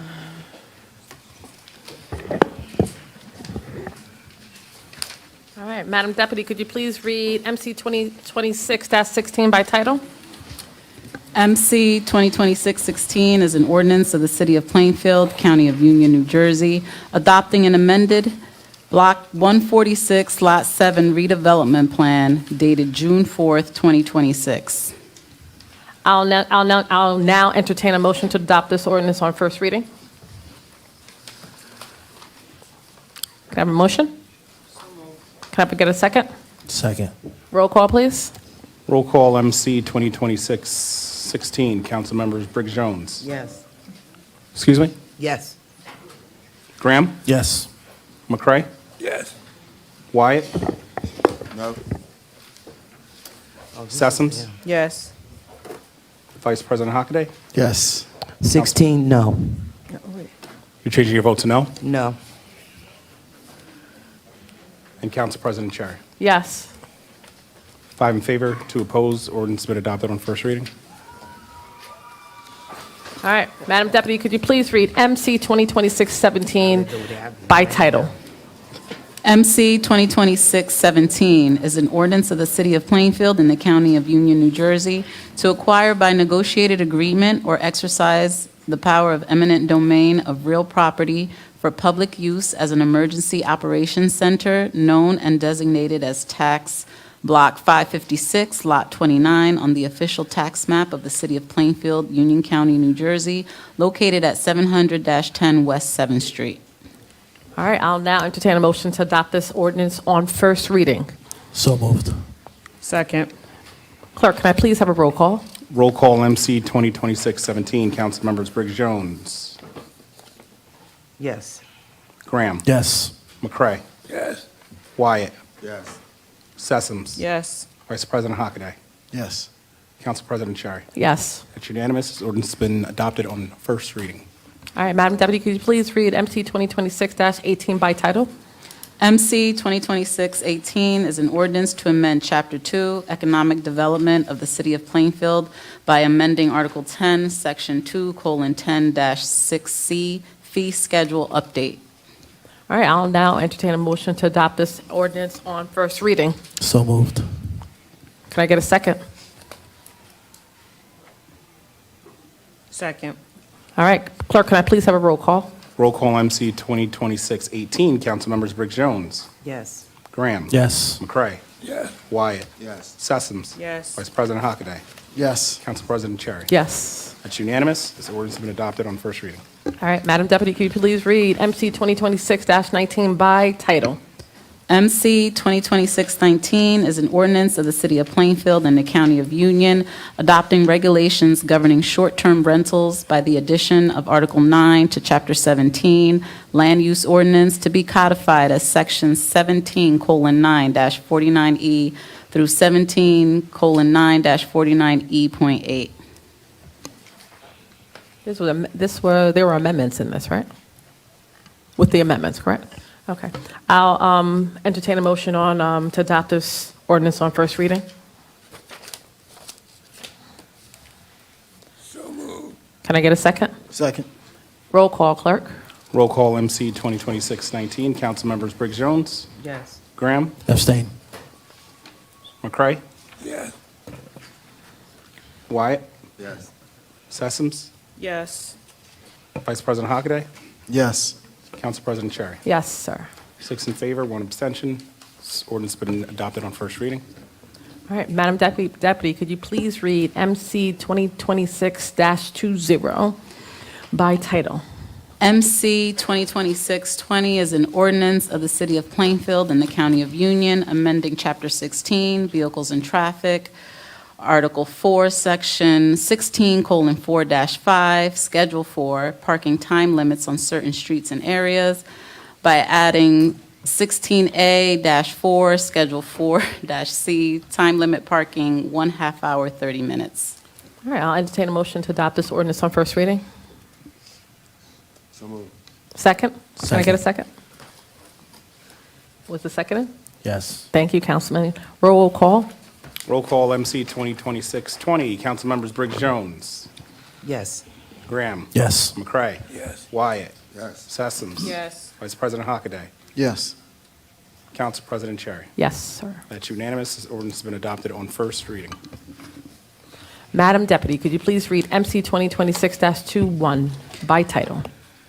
MC 2026-21 is an ordinance amending Chapter 17, Land Use of the Code of the City of Plainfield to establish cottage food operation regulations, including definitions, zoning permits, operational standards, and performance requirements, adding to Article 3, subsection 17:3-16 to 17:3-19, adding to Article 8, subsection 17:8-15, amending and adding to Article 9, subsection 17:9-55 to 17:9-57, adding to Article 11, subsection 17:11-29. All right, I'll now entertain a motion to adopt this ordinance on first reading. Can I please have a motion?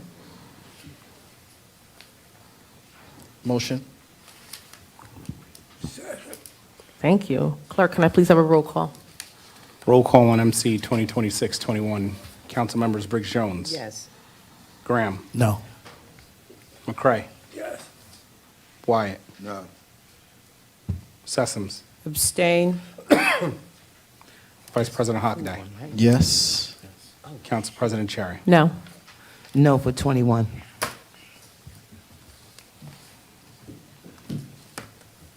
It's 2 in favor, 4 in the negative, and 1 abstention. Ordinance fails on first reading. Madam Deputy, could you please read MC 2026-22 by title? MC 2026-22 is an ordinance amending the code of the City of Plainfield to establish Article 9, Flood Mitigation, Transparency, and Accountability, consisting of 17A-70 through 17A-72. All right, I'll now entertain a motion to adopt this ordinance on first reading. So moved. Second. All right, clerk, can I please have a roll call? Roll call, MC 2026-22. Council members Briggs Jones. Yes. Graham. No. I'm sorry. Yes, I apologize. McCray. Wyatt. Yes. Sessoms. Yes. Vice President Hockaday. Yes. Council President Cherry. Do I abstain? Is my ordinance? No. Yes. That is unanimous. This ordinance has been adopted on first reading. That concludes ordinances on first reading. Thank you, clerk. You're welcome. Madam President, Yes, sir. I would like to make a motion to add an ordinance to amend Chapter 11 Personnel, Article 12, Separation from Service and Disciplinary Action, Section 11:12-2, which reads, whenever there is a lack of work or a lack of funds requiring a reduction in the number of employees in the department of the city government, the required reductions shall be made in such job classifications or classifications as council may designate in consultation with the mayor. So it's changing it from just the mayor and adding the council as well to those decisions. There's a motion on the floor. Can I get a second? Is that a motion?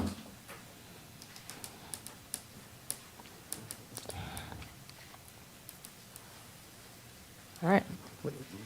Looks like the motion. I'm sorry, what did you say? Say it again. Councilman Wyatt put a motion on the floor. I make a motion that you added on.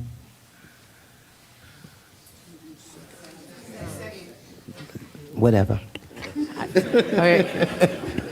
Councilwoman, can Don't look at me like that. Don't be mean mugging me.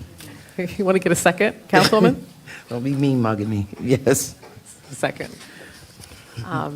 Clerk? I got a roll call. Council President, before you vote, if may I just Yeah. weigh in for a second? It's highly irregular for us to add an ordinance which ultimately becomes legislation verbally without having it written, for having it available for legal review, having it to be considered by the governing body actually, so they can review the language in which they're voting on. So I would recommend that this matter be tabled so that it can actually be written down, codified, and then provide a legal review. This is highly irregular to just adopt an ordinance verbally.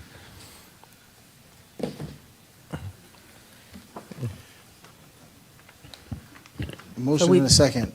We had a motion, we have a Yeah, motion roll on the, call. we have a motion. Thank you. So, Okay, so Council, this will be identified as ordinance MC 2026-22, sorry, 23. Motion was made by Councilman Wyatt, seconded by Councilwoman Briggs Jones. It's a roll Yes. call. Council members Briggs Jones. Yes. Graham. Abstain. McCray. No. Wyatt. Yes. Sessoms. No. Vice President Hockaday. No. Council President Cherry. abstain. It's 2 in favor, 3 in the negative, 2 abstentions. This ordinance failed on first reading. All right. Thank you. A total of 30 minutes has been allocated for all public comment. Each speaker will be given 3 minutes. If any member of the public would like to call in for public comment, please dial 646-558-8656. Enter the meeting ID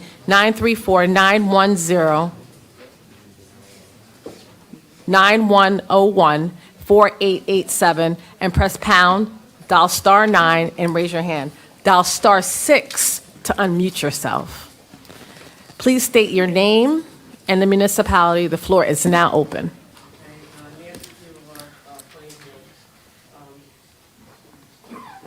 Okay. I attended the June meeting of the Greenbrook Flood Control Commission via Zoom. This commission, as most of you know, consists of representatives of 3 counties, several municipalities, United States Army Corps of Engineers, and the New Jersey DEP. Former Councilman Frank Meeks was one of the original commission members when it was formed over 50 years ago.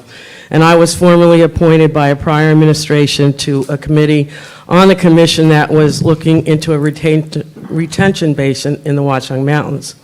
At this June meeting of the Greenbrook Flood Control Commission, the representatives and the public were notified by the United States Army Corps of Engineer project manager that the Upper Basin study was being terminated and turned into a finding report. This is not the fault of the project management team. Evidently, this came from upper management of the United States Army Corps of Engineers at the New York District Office. The funding has been pulled for this study. Mr. Dabney was on the Zoom, and so was his assistant. He asked a lot of questions, which I appreciated, because he asked questions that I would have asked, and I didn't need to do that. This termination of the study is quite concerning. My suggestion to the city and the city administration and to the public that letters and resolutions be sent to our 2 United States senators, our current congresswoman, and to make it an issue in the upcoming 12th district election and even the 7th district congressional race. It is imperative that the Greenbrook Upper Basin study get put into the Water Resources Development Bill, which is being prepared now according to the information on the internet. The Water Resources Development Act, which is a federal act, is a comprehensive bipartisan legislative package that Congress traditionally passes every 2 years to authorize and deauthorize and modify water resources and civil works projects of the U.S. Army Corps of Engineers. It is strictly authorized legislation. It does not provide funding, but you need to have the policy and provides congressional authorization for the Army Corps to study, construct, and research infrastructure projects such as the Upper Basin Study to mitigate flood and storm damage reduction. Congress has passed this bill biannually since 2014 to ensure a steady pipeline of infrastructure improvements. Projects authorized by this bill address localized, regional, and national needs and are later funded through separate annual energy and water development appropriation. The impact of not having this study will be felt for decades by the people in the east end of Plainfield, Scotch Plains, and even further downstream. Plainfield, the city of Plainfield, and the administration of Plainfield has always been in the forefront of flood mitigation for centuries by creating floodplains such as Greenbrook Park, Cedarbrook Park, and Mill Campbell Field. Plainfield does not get the credit it deserves for these environmental and floodplain spaces. We need this Upper Basin study. Thank you. Thank you, Nancy. Name and municipality. Darrell Morgan, Plainfield, New Jersey. The system with the phones, can we go back to the Zoom? Because all this these digits and stuff got a little confusing for me last week, and I tried to call in on the 7-lot issue.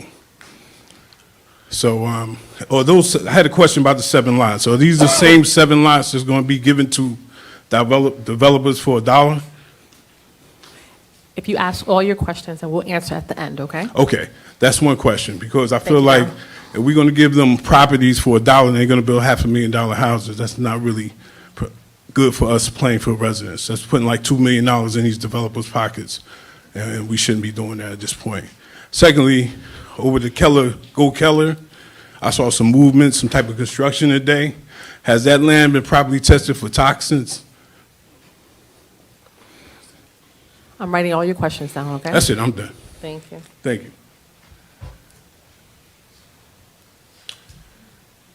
Name and city. Good evening. Daniel Grant, Rockaway, New Jersey. I am actually here as a friend of Barack Obama Green Charter School. In my professional life, which I am not here on behalf of, I am working with the Barack Obama School and here to just report on a lot of the items that were arisen tonight regarding the traffic, parking, etc. These are all being looked into and have been in a continual vetting process, and we hope that you all see the value that this school brings to the community. I'll say personally, again, I'm here as an individual, not as what I do. I've been working with the school for 7 years, and it's become more than just a school, right? This is an investment in this community, and I've seen the conditions these students are housed within. I unfortunately was not here earlier in the time to speak prior to the vote, but I wanted to come and absolutely express the devotion and dedication and the impact this is having on the students in this community. And I would highly consider, as we hopefully come to reapproach, that we can come to a common mutual understanding here. Thank you. Thank you, Daniel. Good Name and evening, city. Council. Joel, Plainfield. Gracias. The first thing I want to say is I know you guys probably couldn't change the location of this place due to like notices and whatnot, but if we could have had a place where there was like a satellite viewing or something, because I was outside for like an hour 30, my phone was about to die. I was watching the stream at home and I was like, no, I need to be here in person. Come here, there's a long line outside, my phone's about to die. I was like, oh, I needed to call Uber when I leave, so I got to turn it off so I can't watch the stream. Then I'm outside, then I caught the tail end of it. But speed it up, I just kind of want to know what's up with the layoffs and the furloughs, and also if we knew there was a deficit back in November, why did we like pass a raise for council? And if it wasn't known in November, then it was known in December, why did we still pass it? And if my timeline's wrong, my timeline's wrong, and sorry. The second thing, why propose a resolution or whatnot on the fly? Don't really know what the big problem is, because it's just literally a little change of word to include the council in that process. So at least thank you to the people that abstained, but why vote no to that? I can understand if you guys want a little more time, but I would hope you guys actually consider it with everything that's going on. And last thing, I am for public schools, but I also am not fully against charter schools. I do wish there was more input from the public, which, you know, public funds are going to charter schools. But what I would say, despite of whether I am on that field, I would say I actually really, really enjoyed and loved hearing the students speak, regardless of whatever side people are on. I just like when people are passionate and nicely about it. And, you know, I think they communicated very well, especially the trio up here. That was amazing. That's it. Thank you, guys. Thank you. Thank you, Joel. Name and city. Cynthia Smith, Plainfield, New Jersey. Tonight, I'm here speaking on behalf. Can you fix this for me, please? I think I got it. I'm here speaking in behalf of the Plainfield Municipal Employees Association. As their union representative, I'm expected to look for solutions to the problems we are facing, such as reduced health benefits, furloughs, and layoffs. So please, don't take any of the things I speak of on here tonight personally, okay? I do know Richard brought forth the resolution and the ordinance. A lot of you are new here, so you weren't here back in 2021 when you had the power, when that was a council, it was voted by the council to take away their powers and turn them over to the mayor. But if you're talking about laying off people, and Councilwoman Dr. Sessoms, she was at a meeting at the school board. Those people were being laid off as well, and they had the opportunity to go before that board and speak about being laid off. If you don't have the power here, we don't have that same opportunity. They just present to civil service, right, their layoff plan, and there's nothing for the employees to be able to come forth and be heard. I don't think that's fair. Back in 2019, they were doing third party for the dispatchers. And the mayor was upset because the council didn't vote for it. The next month, he put on the agenda to take those powers from the council and turn them over to the mayor. He tabled it because it was a large crowd here, like what you saw here tonight, of people filling this room. So when he got up to speak, before we even started, he tabled it, right? So now, tonight, we just think it's fair that if you guys consider and bring it back, because there's a lot of things that go on that you are not aware of, okay? But when you start talking about laying off people, you need to take a deep analysis on things like, let me calm down, because I'm kind of upset, because you're talking about affecting people's lives, right? You need to take a deep dive into that budget, right? You need to look at things like stipends, things like salary increases, things like promotions, and make sure they're being done on a proper level. We had tonight, I think somebody asked, was this person, was that position advertised, right? It wasn't advertised. So it was answered, but is that the proper way to do it? It should be advertised, because we do have acting pay, which allows that person to perform those jobs until such time as it's done properly. Thank you, Cynthia. Thank you. Good evening again. Good evening again. Hazel Ball, Rose of Sharon Community Church member. I just wanted to finish up my speech from earlier. I support educational opportunities and understand the need for growth. However, I believe an alternative location, including former industrial properties on the west side, including the area on the 2nd Street where the DMV was previously located, may provide more suitable site with greater space and less disruption to the residential communities for Queen City Charter School. This could be a better accommodate expansion while minimizing disruption to the surrounding neighborhoods. I respectfully ask that our city leaders consider carefully evaluating the long-term consequences of this proposal and prioritize public safety, infrastructure, and the quality of life of all the residents. Growth should never come at the expense of safety. As someone whose family has lived, worshiped, and served in this city for generations, I ask that thoughtful consideration be given to the needs of the entire community, not just the needs of one institution. Thank you. Thank you, Hazel. Name and city? Mike Gilliam, and I'm Plainfield resident. All right, coming in here on behalf of the many city residents who are facing layoffs or furloughs.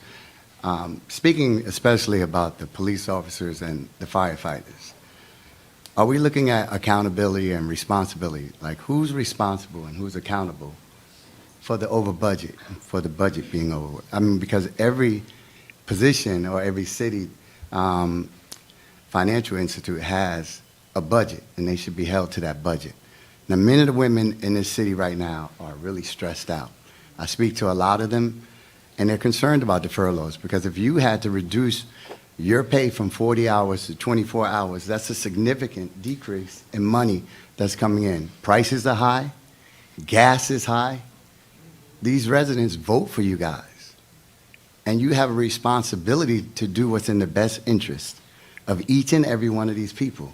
We can't just smile in these people's face and say that I am for the police officers, I'm for the firefighters, and then go back and tell them that some people who served for 26 years or 28 years, that they're gonna have to take a lower salary because you're gonna reduce their days that they work, the hours that they work. So instead of a person retiring at $130,000, they will retire at $122,000 and then be judged on that and have 65% of that for the rest of their life. That's thousands of dollars depending on how long that person lives. We have to do better, because these people, they work harder than any other department in this county. And it's not their fault. I just hope that you take into consideration the men and women who vote for you, who you say you support, and then, try to make them take a lower medical benefit that they already say is problematic. It's not comparing apples to apples.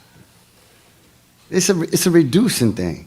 And then you have these people who are in charge of the police department, in charge of the fire division. They can't speak out for the men, because they work under people who, if you say something, you will not be in that position. I don't work for them. So until this is resolved, I'm going to come up here every time, and I'm going to let it be known that it's not fair and it's not right. And if I have to get on Chief and ride Chief through here, I will. And if you ban him, I'm going to sue you. And every cowboy is going to come here. And we had a person that said when I was riding my horse that North Plainfield banned their horses. That was a blatant lie. Be fair. Tell the truth. Be honest. Thank you, Ms. Gilliam.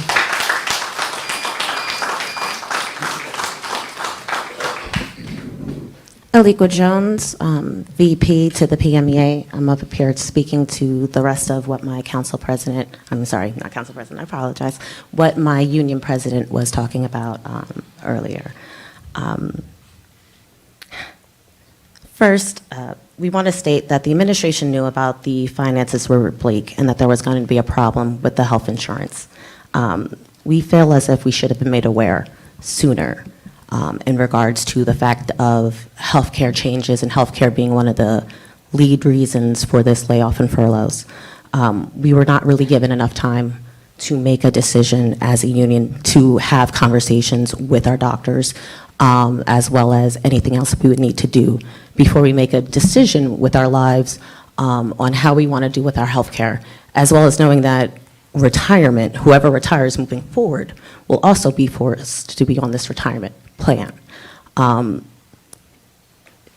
It's hard for us because we've seen people be employed. We've seen that jobs weren't frozen, that people came here thinking that they were going to have money, that they were going to be able to support their family. They got a job here, and now there's a possibility of layoffs and furloughs. Being told that you could lose 40% over 3 months, or even 20% over 3 months is very hard. Especially when we know that taxes will probably have to be raised as well. So some of us are taxpayers.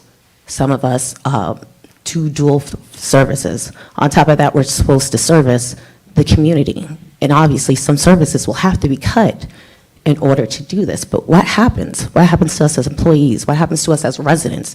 We're being hit double, and we cannot come before the council to speak to you and tell you how does it affect us, not just personally, but how does my job affect the city? You're only going to get a list of titles, and you're just going to be told we're cutting this amount out. But what does that cutout really mean? What does it mean to the residents? What does it mean to the employees? You guys are one of the top leading employers of residents here. When you're going through a layoff, that's a lot of people who will now not be able to afford their bills, not be able to afford their mortgage, not be able to afford these high rents as well. What happens then? Next year, you're not going to have 100% tax collection. So we're going to have to do this again next year. What about the year after that? Healthcare has gone up over the last 3 years. It's not going to stop. It's not going to stop next year. It's not going to stop the year after that. So we have to find other solutions other than we're just going to cut employees. We're going to cut services. We have to find a collaborative way in which we also feel like we can come before the council and have these talks with you guys and not feel like we're going to be penalized or retaliated against or anything else negative. It's nice that the board has that, but we would also like for it to be here. Even if you give us a no, it'll be nice to have the chance to talk. Thank you. Thank you. Hello, good evening, everyone. My name is Katie. I'm a resident of Plainfield. I was calling in before I actually drove down here because the call wasn't, you guys were saying press pound. It was also my other friend. She was also trying to call and you guys kept saying pound, but it's actually star and then six. We did that and we could hear both each other, so maybe you guys should fix that. That's why I came down here. I couldn't speak on the Plainfield Rescue Squad, but I'm here because I was a member for 8 years, and I worked there voluntarily for 8 years, even when I was pregnant. It's just not an abandoned building. It's actually a home for people. I worked there more than 24 hours and put in so many volunteer hours that it's crazy, and only to help out the community, to help out and to give back to the community. So that building is not an abandoned building, and a couple days ago, I was there with other members cleaning up in the heat. It was hot, cutting everything up there with our own things. And our neighbors that are there were out there helping us, giving us gas, helping us cut things down. So it's just not a old building. It's a building of memories. It's a building of a home. And we've all worked there and put everything to give out to the community. And you guys say that you guys are for the community, but you're not. I'm sorry, and with all due respect, you're not, because the Plainfield Rescue Squad is the community. Everybody asks, everybody puts in when we're there, and that's all about community, giving back and helping out. And the neighbors around us, I thank them all for coming out to help us, giving us a bottle of water. But that building is, like I said, not an old building. It's our home. It's a place where we feel safe, where we feel comfortable, where we could give back to everybody and be there for everybody. And can't say much because I've never spoke like this before, and this is my first time. But the Plainfield Rescue Squad is me. That's who I am today, and it's who my son is.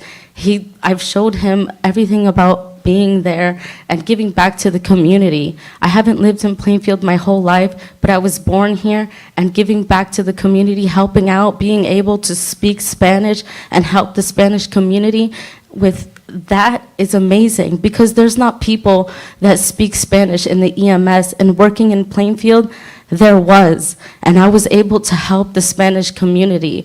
And there's other languages here that we were able to speak and help out the community. So I just want you guys to know, Plainfield Rescue Squad is not an old building. It's a home for other people, for us, and it means much more than just an old building. It means a lot more, and I just want you guys to know that. Have a good night, guys. Thank you so much. Maureen, before we go to the next person, hold on. Is anybody on? Okay, could we take the next person? So we have approximately 7 minutes. So you're going to be the last person in the gallery. Does anybody else? This young lady was here, too. Okay. Okay. She was here, too, so she needs to speak. Okay, so, yeah. So, Kwane Chambliss, Plainfield, New Jersey.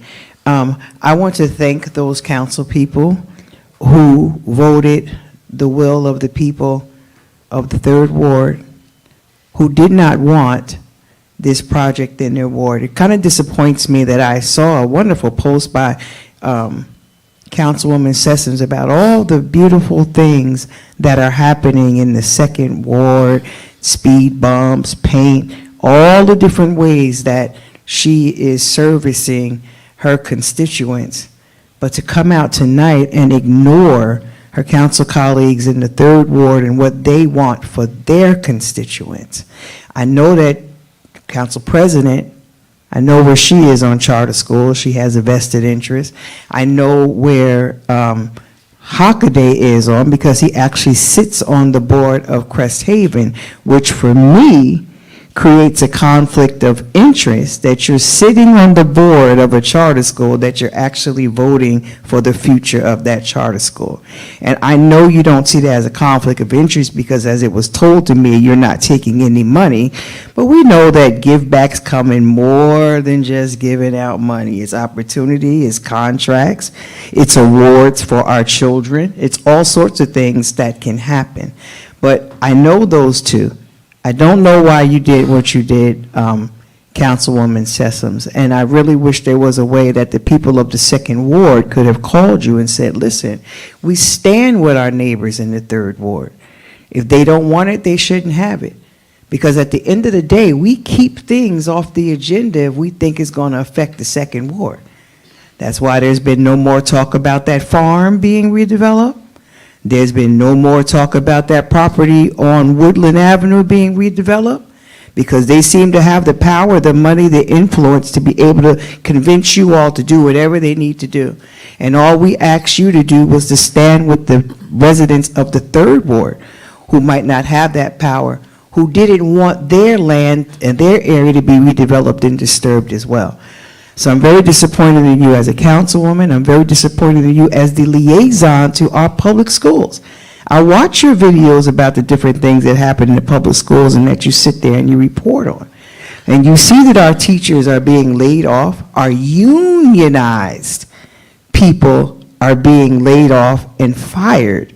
And one of those reasons is because of the amount of money that leaves going to the charter schools. And finally, as an elder, I'm disappointed with you because your sister in Christ talked about what was going to happen to her church, and you voted all against that. I'm very disappointed in you tonight. Thank you.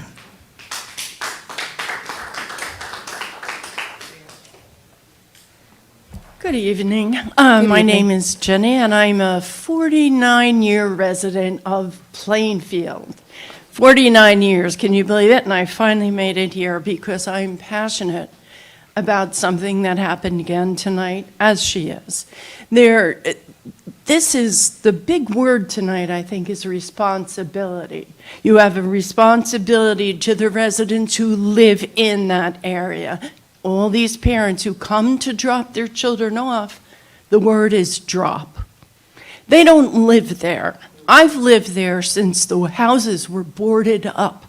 And my parents went, oh my God, I'm still there.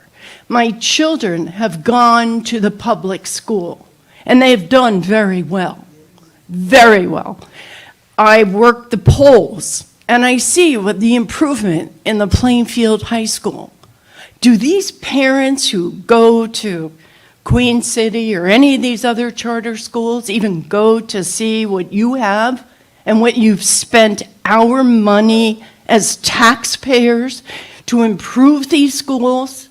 And then you turn around and say, let's just give them the money. You're taking away teachers' positions that have been there, that have wanted to be there to serve your children because they have a sense of responsibility to do tonight and to give these people a responsibility and to let them just have a building when I can't even cross the street.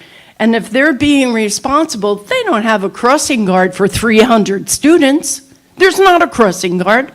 There's nobody there. Sometimes the teachers come out and they direct the traffic. If I was a teacher, I wouldn't want that responsibility. That's not my job. So the responsibility, again, comes around to you guys. That's why we vote you into these positions, that you would know what is the responsible thing to answer to all of these residents when you are now laying off your teachers who have been here for a long time. I come from a long line of teachers. I have principals in my family. I have deaf education people. I have masters. I have doctorates in the family. We're all teachers. And to turn around, turn your backs on the people that have these jobs and that have been serving your children may have even come to this school, as well as the children that are here now and saying, well, the public schools are not very good. You might as well go to a charter school. What are you doing? Thank you so much, Jenny. Maureen, anybody? Yep. So there are two callers online. We're going to take you both. Caller ending in 517, press star 6 to unmute yourself, and the floor is yours.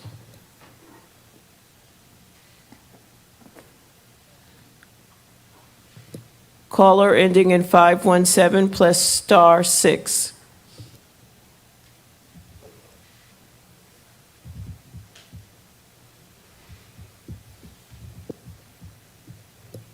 Okay, I'm going to come back to you.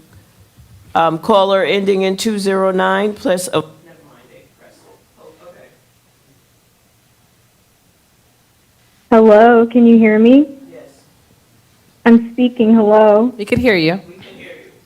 Hello, can you hear me? Yes, we can hear you. Caller, we can hear you.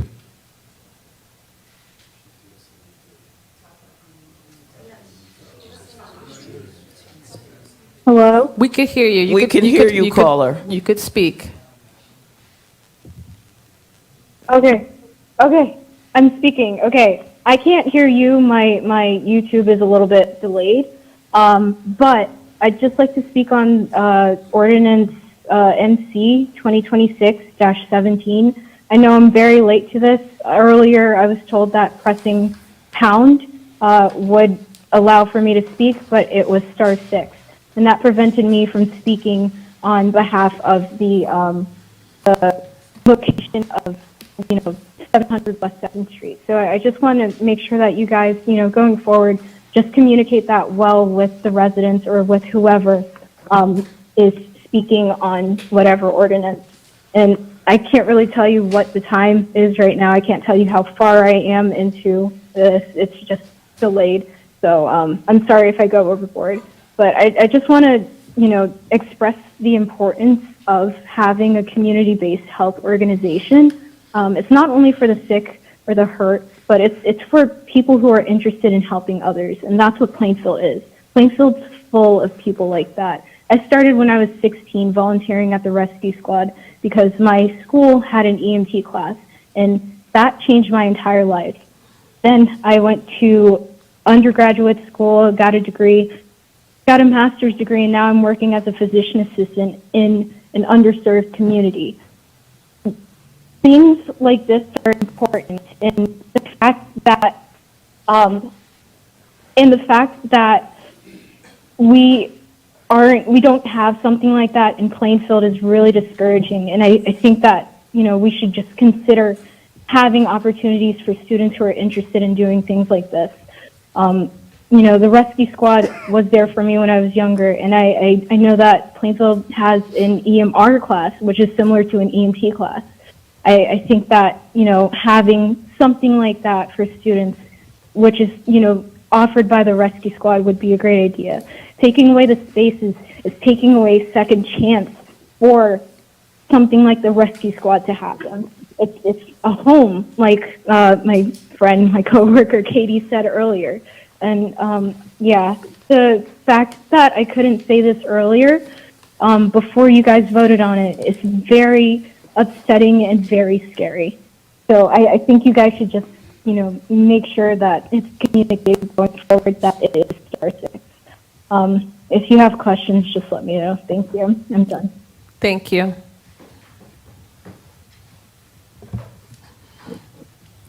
Okay, caller ending in 209, unmute yourself by pressing *6. The floor is yours.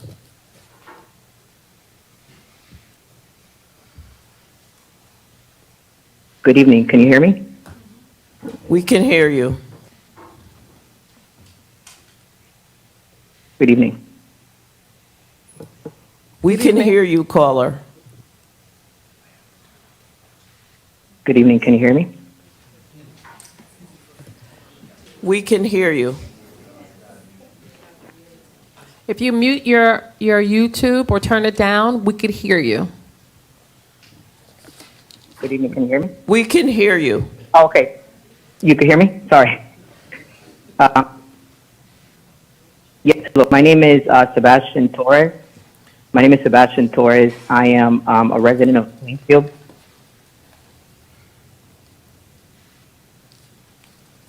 Please continue. Okay, I muted it. Thank you. My name is Sebastian Torres. I'm a resident of Plainfield, and as an educator, watching this, I would like to call it the Plainfield Charter Bonanza drama unfold has been captivating. It's been very, very interesting. But as a resident of Plainfield, I know that we live in a city that's primarily Black and Latino. And I know we can look to our neighboring cities and we can see what a healthy political climate looks like. Typically, cities are very proud of their school district. Okay, that is a source of pride for the city. In Plainfield, we have a city hall that is openly hostile towards the school district, which is super strange. But we can get into that a little bit more. There were two questions that kind of framed this whole charter conversation tonight. One of the questions was, why are we here? And a lot of the charter advocates that were there tonight, the kids were great. And a lot of them were kind of speaking anecdotally, right? They're saying, we're here because we love our school, we're doing so good, and that's great, that's lovely. But systemically, the answer to that question is that everyone's there tonight because the system is broken. The system is broken because we have politicians in the city who have unrealistic Washington, D.C. ambitions and have decided to take money from charter movements who are opening the schools up with the politicians' backing. Okay? These politicians have become mouthpieces for the charters, taking every opportunity they can to talk lowly about the regular school district. And I could speak wonders about how great my daughter is doing in the regular public school, but that's neither here nor there. I'm talking systemically. Okay? When politicians are taking money in order to become mouthpieces for private interests, that is a problem. There was a couple questions that framed the conversation. So one of the questions Councilman White asked, what is the vision for our education? He asked that question to Director Fields, and she couldn't answer, and it's not her fault, obviously. I don't feel like that was a question for her to answer.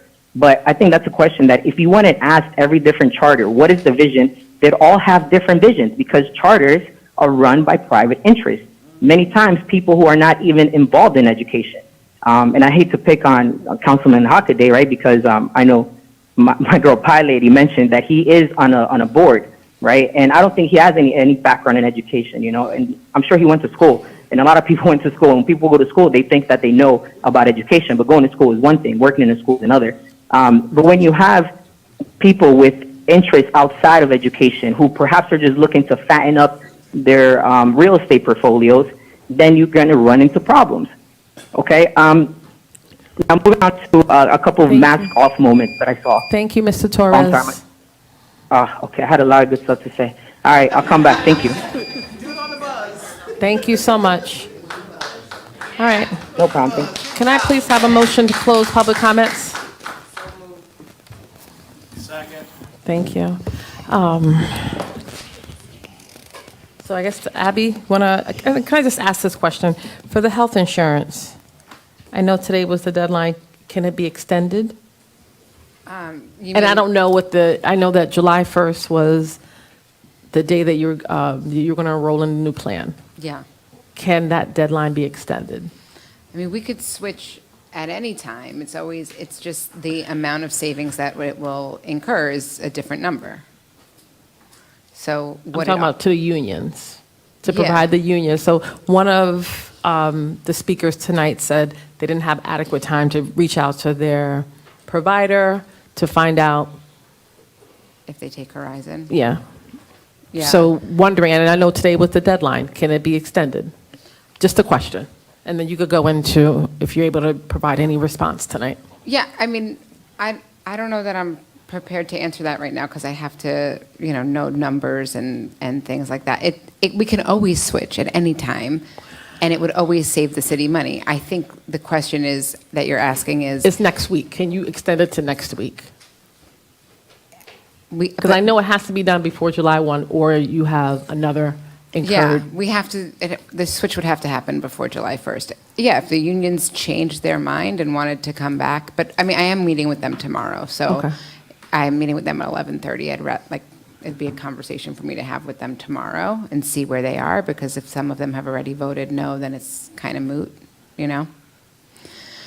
But the second thing that I wanted to clarify is that So the answer is no, yeah? Or you're... No, the answer is just I have to discuss it with all of Gotcha. them tomorrow. Like, that was one union, but there's 6 other ones, and if they all have already decided against it, it doesn't really make sense for one. It's a cumulative answer. It's like everybody or nobody. Thank you. But I did want to just answer because I don't want people thinking that your pension is based on your 3 highest years, your 3 last years. It's your 3 highest years. So I just wanted to clarify that. It's your 3 highest years over the course of your career, not your 3 most recent years to your retirement. Sometimes they're the same thing, but sometimes they're not. And then I think there was some questions that Director Fields was going to answer. Like the mayor, you want to say something? Just one thing, but I also want Director Fields to respond to some questions raised by Mr. Morgan. I want to say, in terms of what was being proposed by Councilor White, you can survey all the municipalities across the state of New Jersey. Layoffs are the prerogative of the administrative branch of government. Nowhere in New Jersey will you find where layoff plans are approved by the governing body. And whether I am the mayor or not, it doesn't change anything. But layoffs are the prerogative of the administrative branch of government. It has nothing to do with whether I'm the mayor or not. And so I just want to put that out there. And that is the reason why there was this movement several years ago to put the responsibility where it lies. And so I just want to make that known. It's across the board, across the state of New Jersey, where it's the administration that does that. Director Fields? In terms of the small home ownership lots for sale, those are, none of those 7 properties are going to one developer in particular. The reason why we are investing or partnering with different developers for this, including individual homeowners, by the way, we've had 2 that have gone to individual homeowners, is that we want the homes priced at a more affordable rate, not the most affordable like UHAC affordable, but more affordable, and to invest, instead of the city getting the purchase price for the land, they invest in a down payment assistance fund. And the property owner, the pilot gets passed on to the property owner, which should be, it's an incentive for Plainfield residents. So you're getting $30,000 to $35,000 in down payment assistance, and you're also getting a tax abatement to help you. So it really is intended for the property owner. I believe the other one was about the Geo Keller property. There was an environmental assessment for that, and that will be taken care of with the developer. They're required to take care of the remediation. No. Sir, Mr. Morgan, this is not a back and forth. This is for her to respond, okay? After the meeting, you guys can have a great conversation. I'm sorry. This is a... Madam President? Yes. I'd just like to announce that I have an undergraduate degree in English education, and I am a former English teacher. Oh, thank you. Look at that education. Set your record straight. Hold on, Councilman. That's how they say it. Kudos. President? Yes. I'm sorry, I just would like to respond. We be selective when we pick and choose. Like, for instance, we say no other municipality has that in place. We use that same excuse and scapegoat when it came to the virtual option. We're Plainfield. We should be doing what's best for our residents. We should be doing what's best for our employees. So if it's in the best interest of the people that we serve, then let's do it. Let's not use that excuse and say, well, nobody else is doing it. It's a lot of things that's going on in other municipalities. In Plainfield, no other municipality has this amount of development that's going on. The charter schools, if you look around, we can't pick and choose and be selective and say those type of things. So let's not sit back and be afraid and say, well, nobody else is doing it. So here in Plainfield, we're not going to do that. Council Thank you, President. Councilman. Council President. Mayor, this is not a back and forth. So going back to Nancy Pewar, I want to answer your question. I know this was timely. I introduced legislation tonight on that transparency of the flood mitigation. Director Dabney, do you want to talk about what's happening with that? Because that termination of the study is big.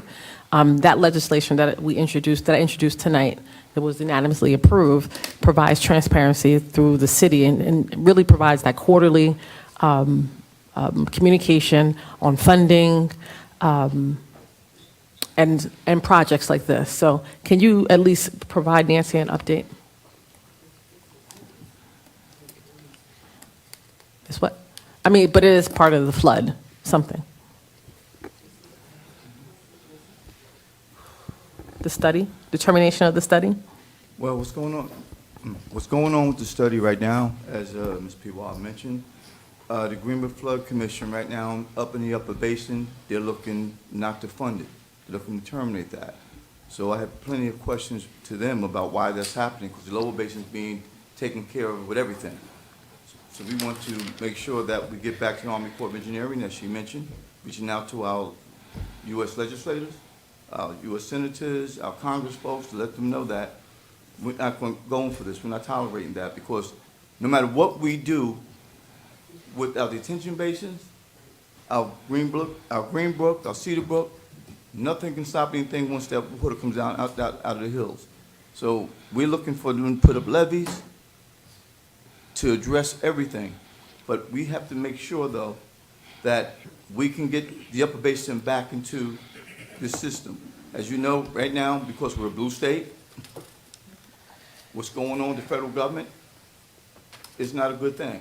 By pulling us out where we are in the upper basin hurts everything that we try to do down here, whether it be with our detention basins or our Cedar Brook or our Greenbrook.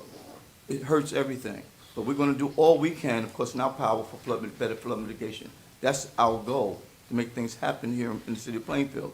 But again, we can't fight the powers that be on what's going on in Washington, because they terminated everything.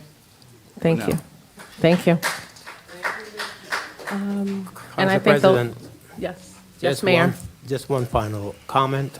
I provided communications from the mayor for the agenda, and I did that for a reason.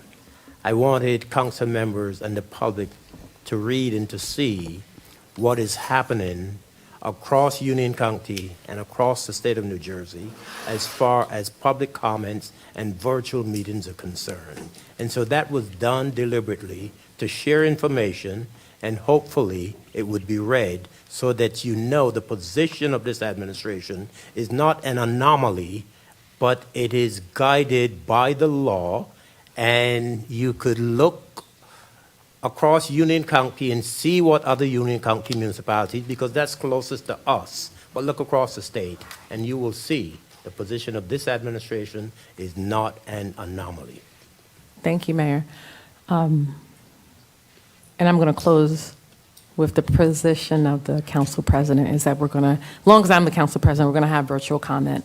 And if you guys go to that article, it says that we are the only municipality in the county that allows virtual comment, which is okay in 50 years. And I started off in January saying transparency is key, and it builds trust. And sometimes you just need to, build trust and be very open and honest with your constituents.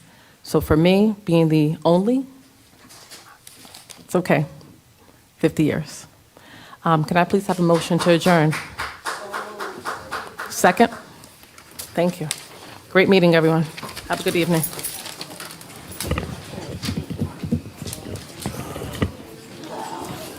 Gearing up again.